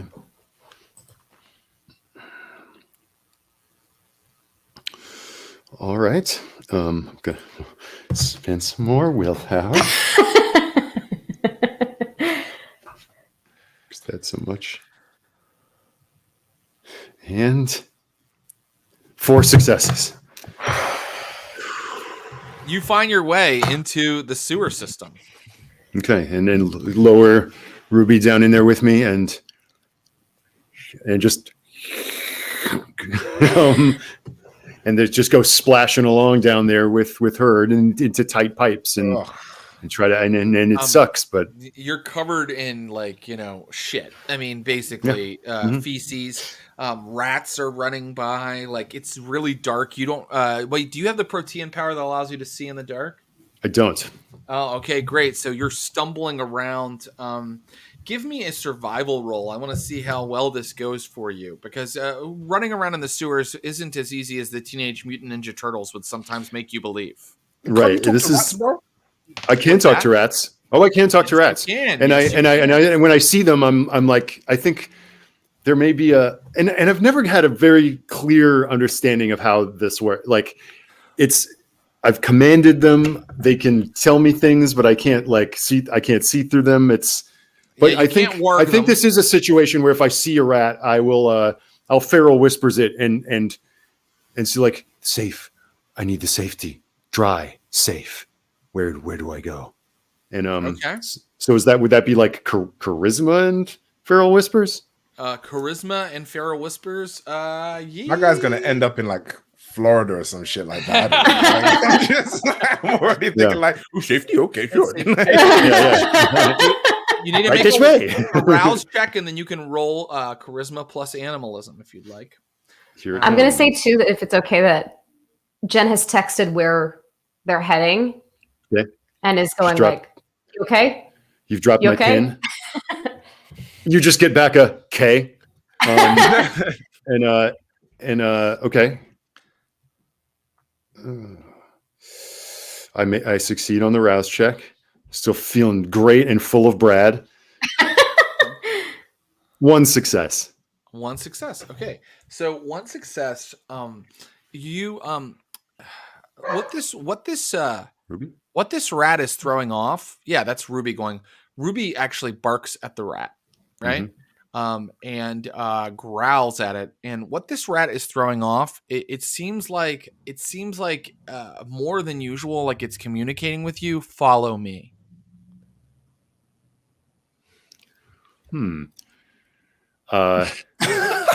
Ruby is barking and growling at it. Yeah, no, the rat is kind of like, usually you just have like kind of emotions from a creature. Like, you know what I mean? You just have like kind of like these like this like cloud of emotions, and you're able to kind of focus them a little bit. And this one's giving me a command. This one is kind of feeling like it's like meeting your eyes, and it's like, follow me, This is the rat. Okay, Remember that makes me think. That makes me think that this rat might be under the control of another vampire. But that might be Ross the player thinking that, maybe not Curtis thinking that. But I don't know. Well, I mean, if Ross, look, I people say don't metagame, and I say do metagame. If Ross the player can think of something, then certainly Curtis can think of it. Yeah. He's in the story, right? And I control him too. So I'm like, and I And Ruby, I want Ruby to just take it out. Dinner. Oh yeah. Ruby pounces on it and breaks it. That's my animal friend. In her big pit bull jaws. So it looks like you're left to your own devices for now to find. Okay, yeah. So can I have that survival roll after all? Yes, here it comes. And it's survival plus what? We could go wits. Great. Oh, Number of successes will tell me how well you've done. Lord, I might be a mistake, but I feel like this is worth it. 2 successes. 2 successes. What did you do? Did you rouse or something? No, I was just willpowered. Okay. So 2 successes lets me know a lot. It lets me know that you're not lost. You're kind of aware of where you're at. And right now you're kind of thinking, do I go to the surface again or do I spend the day here? Okay. And I want you to make that decision right now, actually. Do you head back out to the surface or do you kind of decide to spend the day here? Down here? I think if I would make that decision based on a couple other factors, like how far have I moved, and what do I hear? You've moved quite a ways. Quite a ways.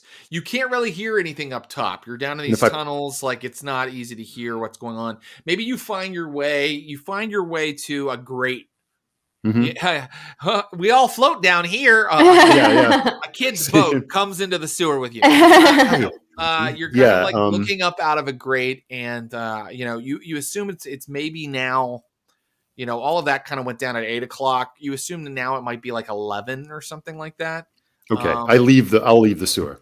You'll leave the sewer. Okay, so you and Ruby come up out of the sewer. You are now a man who is covered in shit and mud, and you're soaking wet.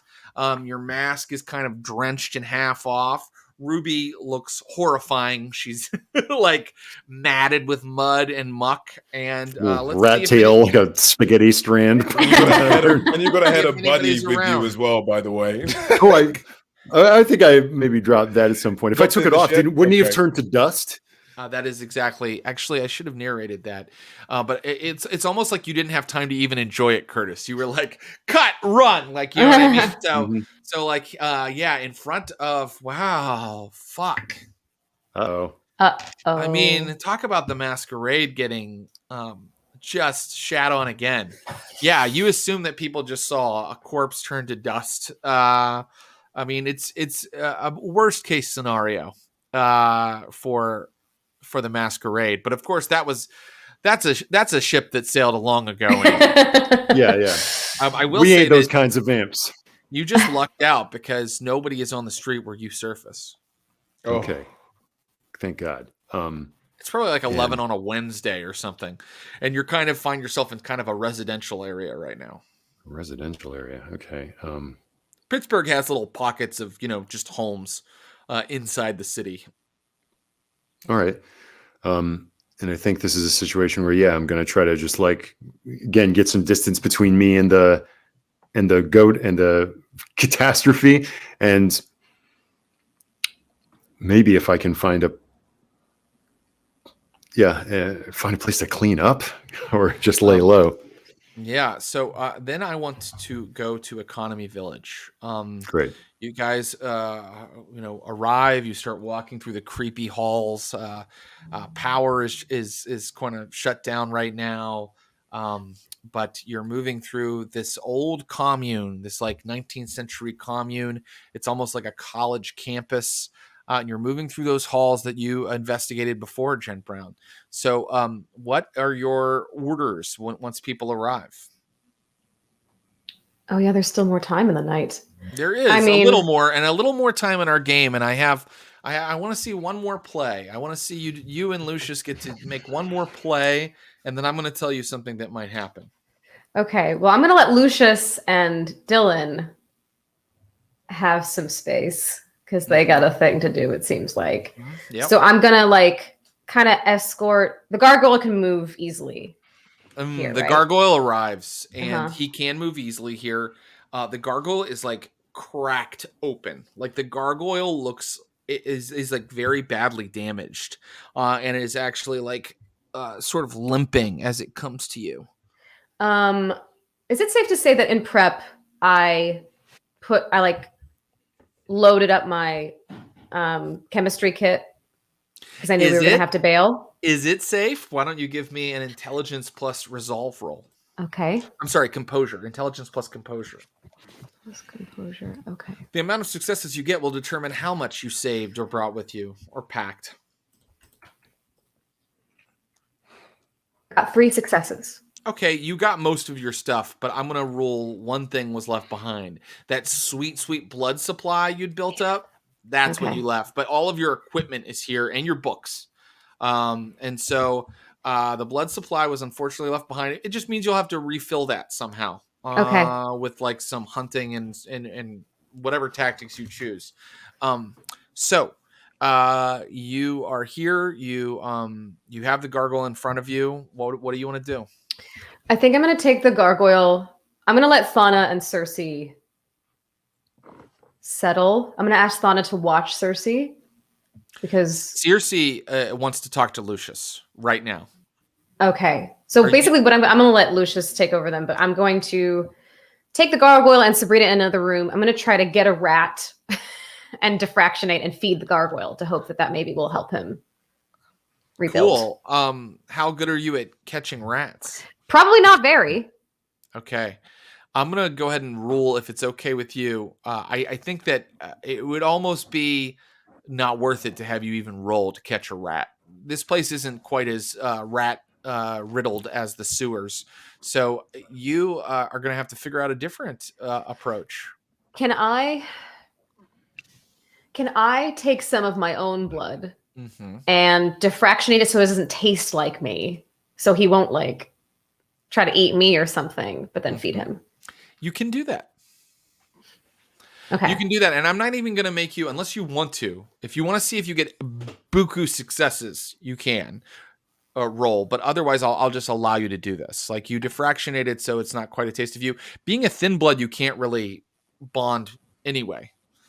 So, but yeah, I feel you on not wanting him to be hungry for your particular pedigree. So, do you diffractionate and feed the gargoyle? Okay. You do that, and immediately, like you see, like the cracks a little bit start to seal up a little bit as you feed the gargoyle. And Sabrina is watching you, and she's like, "Things have changed with you." Yeah, that's an understatement. You okay? I'm good. She's just like looking at the gargoyle. Like, I mean, she's like, am I really here? Like, is this, what is this? I'm so confused. I'm going to put my hand on her hand and go, I am too. Yeah, Sabrina is, I mean, she's just not used to seeing a supernatural creature be fed the blood of her best friend in a 19th century commune building at midnight. Okay, meanwhile, do you want to deal with Dylan first or Cersei, Lucius? I think I would deal with Dylan first. Great. She's like, yeah. I'm gonna, I'd assume that we're in some form of space or room away from people, and the body of Alice, or what state is Alice in? Alice is in torpor. Alice is in torpor. She's sitting there. She's got a big hole in her head and a hole in her chest. And Dylan, and you guys are in like a kitchen, an old kitchen room, and you've laid her on the table. And Dylan goes, "So what? So you brought her back here so you could save her?" No, I brought her here for you. I'm a man of my word, and I know what it feels like to be not only controlled, but Look, I brought her here for you, and what I want to share with you is the idea of the satisfaction you will get through killing and finishing her. But I need to warn you that you will feel empty. It won't help you, it won't heal you, it won't bring anything to you. But I'm here with you with whatever you wish to do to her. She goes around to Alice's head and puts her hands on it. Pull. Dylan, are you sure? I'm sure. I'm gonna grab her legs Oh my god. and just begin pulling. This one's so violent. Oh yes, yes. So I Splatter. mean, like Dylan's like crying and like screaming, and you probably have to rouse, but we don't have to. Don't bother rolling it or anything, Lucius. I'm going to give you an automatic success on this rouse since it's more of a dramatic scene. And the head comes loose, and Dylan is able to hold it up and look at it for a moment before it just crumbles into dust. That took a while. It took a while, and basically, Dylan comes to you and puts her hand on your shoulder and looks you in the eye and says, "Thank you. You're right. It feels empty." Yeah. And she exits. Damn. Circe wanted to talk to you, Lucius, but you chose to talk to Dylan first, and this took a while. And when you go to look for Circe, she's gone. Uh-oh. Okay. I'm gonna message her if I have a number and be like, "Where are you? I'm ready. Are you?" She writes back, "You preach about control, and then you use your mind shit on me? Lose this number." And Jen Brown, where did you have the books? Thana had them. Thana comes. Oh, great. Actually, then we'll just have a roll off here. 1 second.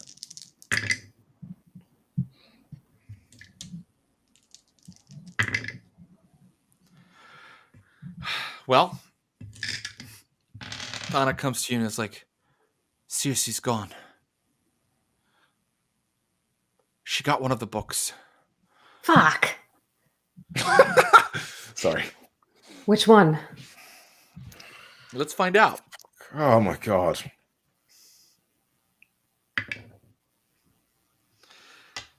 She got The Passion of Solo.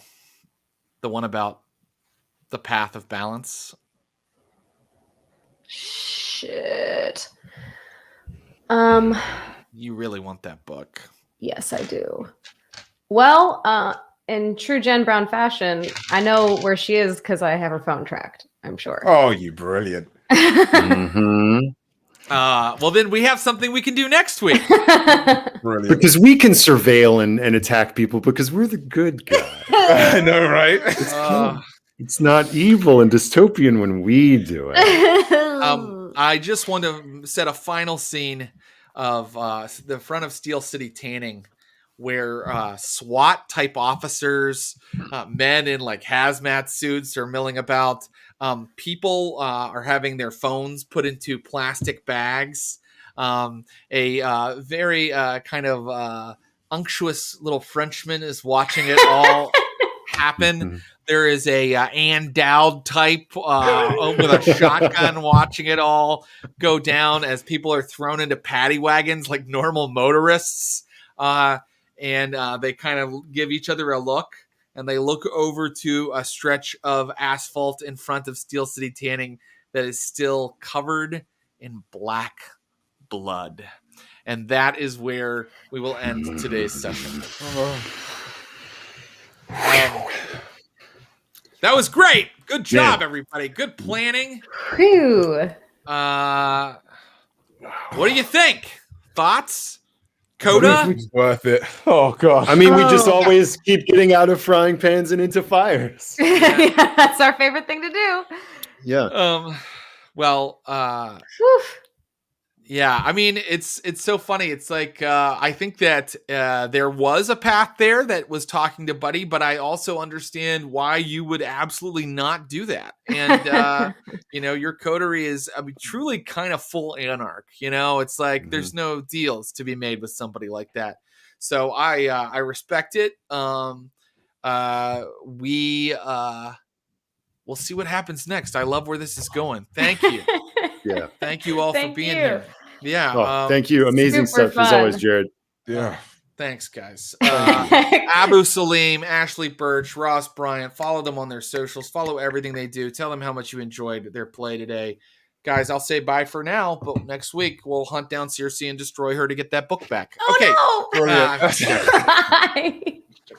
Bye, guys. I'm going to hang out. I'm going to do our end of show business, and I'm going to take a question or a comment or two. Just Ross? Whoa. Hi, buddy. Oh, okay. What? I mean, he can hang out if he wants. Guys, Saturdays on Stream of Blood are when we play Blood and Blades. I want to apologize first. We had to cancel last night's. That happens occasionally when schedules don't come together. We'd rather give you a full, awesome, strong, incredible game than one that we've kind of tossed together, and that's why we had to take a night off. Apologize for that, but we will be back this coming Saturday. Blood and Blades is, of course, our Blades in the Dark shared universe for Blades in the Dark, the incredible game by John Harper and Evil Hat. We canceled the Weird Sisters, but Blood and Blades returns next Saturday for our updated subscriber faction turn. And then the following Sunday, there will be a new score with the Tin Whistles. So that's exciting. You're going to get a faction turn and then more Tin Whistles action. The Tin Whistles are in a pickle as well. Oh, we just create pickles. We're a pickling bunch on this show. Our podcast, Stream of Blood, is also a podcast. Find it on the podcatcher of your choice. Subscribe, download, rate, and review it. We would love for you to do that. Our numbers at our podcast are increasing, and that helps everybody find out about this show and others. So please, we encourage you to do that. Vampire the Masquerade 5th edition is part of the World of Darkness from Paradox Interactive and published by Modiphius Games. Original artwork for Vampires of Pittsburgh is by the incredible Will Pottorff, Pottorff. You can see him at willpottorff.com or on Instagram. Original music is by Axel Kazis Taylor. Hear more at soundcloud.com. Thank you all for being here. We are so encouraged by our numbers. We will say, like we're going to say from now on, like we don't have a Patreon for our show or our channel. So we would love it if you would subscribe on Twitch. The more subscriptions we have, the more programming we can bring to you, the more exciting types of games and casting that we can put together. Every subscription helps. So buy a friend a subscription. If you're not already subscribed, please subscribe. And we do offer cool stuff like our faction turn for Blades in the Dark to subscribers. And coming up, I think we have a date for it now. We are going to be designing the Vampire the Masquerade City of Philadelphia so that Curtis Krieger can go on a special bonus mission to Philadelphia coming up here. And you will be designing the kindred that live there, the various factions. The subscribers will. We'll all sit down for kind of a game creation session, and we'll see how that all comes together. I'm really excited to do it. It worked really well. If you want to see the kind of thing we'll be doing, check out my YouTube video on how to create a chronicle for Vampire the Masquerade. I think we created it, off the top of our heads with a couple of subscribers. We created Las Vegas by Night, or our version of it. I'm sure there are other people out there with a version, but our version of it. So those are the kinds of things we do for subscribers. Please subscribe and help us keep bringing you all of this great content. The best way to support our work is to subscribe. Oh, I said that already. We're on Instagram. We're on Twitter. We're on Reddit. We love it if you would come to our Discord and tell us what you're enjoying, your thoughts, your feelings, about all of our content. Send us your suggestions, your recommendations for cool games to play. We love to hear all of it, and we do read and respond. That's on our Discord, the Server of Blood. And also we are on Facebook. Okay, are there any questions or comments today? Let's see here. Does this mean that the Weird Sisters will not be returning, or are they just postponed? I believe that they are just postponed. They are just postponed. We had 2/3 of the group that had unmissable obligations all of the sudden, and we really believe strongly in giving you a consistent game with a certain type of crew. In that case, we were excited to have an all-lady crew. Of course, putting a little bit of a restriction on who can play, meaning we'd like to be ladies, makes it a little harder to kind of book at the last minute. And we didn't want to just suddenly have like, a different cast that you have to kind of get to know and not keep it consistent. So we're going to keep working on that, and we'll see what comes together. I think you'll see the Weird Sisters again soon. And are there any other questions or comments? Happy to answer them. Total transparency. That's what I believe in for a vampire stream. Okay, great. Guys, you can always... Oh, here we go. What was Buddy's clan? No, I don't give away that information. People are always like... I say it in one of my upcoming GM Toolbox videos. The thing where a game master then tells you all the secrets after the thing is over, I don't believe in it. I don't like it. I totally understand why you would ask. There's nothing wrong with asking. I don't mean to make you feel silly for asking, but I think that a game master should be a little bit like a magician or a performer and keep some of their secrets to themselves. Who knows? It might be important later, or the players may find out later. But I mean, I think you can figure it out. He had like a death worshipping thing going on. He had oblivion powers. What clan do you think he was? When it comes to advantages and flaws, how important to gameplay are they? Pips are good, but the ones in the book don't seem to match what I want to do in character stuff. When it comes to advantages and flaws, yeah, I know. I hear you. The old World of Darkness used to have, I think, a bit more of a robust kind of merits and flaws kind of section. I do know that in our game, and probably in other games, it's very different. And I don't think that our way of doing things is the best way, but it's the way that's best for us. I find that stuff like herd and all the little background stuff hasn't come into play as much as you'd think, right? Because we're not really doing a controlling the city game. We're doing an anarch, like guerrilla warfare, like cut and run kind of a game. I would like to bring those kinds of backgrounds in more. And I think that, Fancy, like, what's to stop you from coming up with your own merits and flaws? Like, just do it. I mean, like, if the player wants a certain thing and there's nothing else in the rules to do it, I mean, this is an easy system to do that in. You just write ... Maybe, the old books were so extensive in their list of merits and flaws that you could probably just pull them from the old books. So at least you're taking ideas from licensed World of Darkness products. You're not just kind of making it up yourself if you're really into like doing canonical stuff. You see how we handle Thin Blood Alchemy, and some people might think it's sacrilege, but I'm never gonna punish a player like Ashley for being creative with what she chooses to do with her powers, as long as she's not like, can my far reach now throw a car? Like, as long as she's not like trying to take advantage of it, which she never is, she should be able to come up with new formulas and things. I think that's a cool way of handling it. So I think it's really important to remember these games can be DIY and you can futz with them and make up your own rules.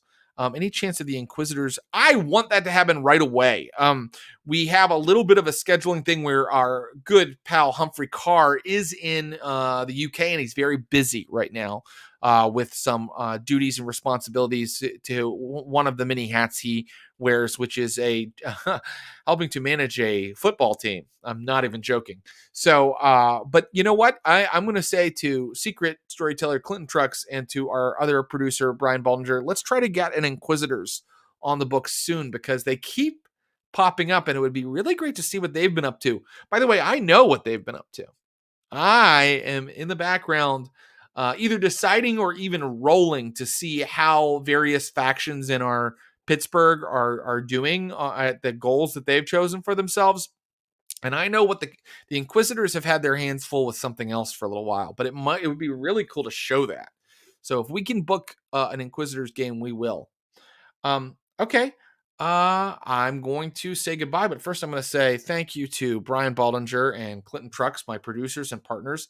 Thanks to Megan Arch, our social media manager, Matt Moynihan, our YouTube content producer, New Jam Toolbox every Tuesday on YouTube. And thank you to Garrett Ross for designing our really sweet logo, and to Andrew Orvidal for our opening crawl. Guys, get pink. I'll see you next week.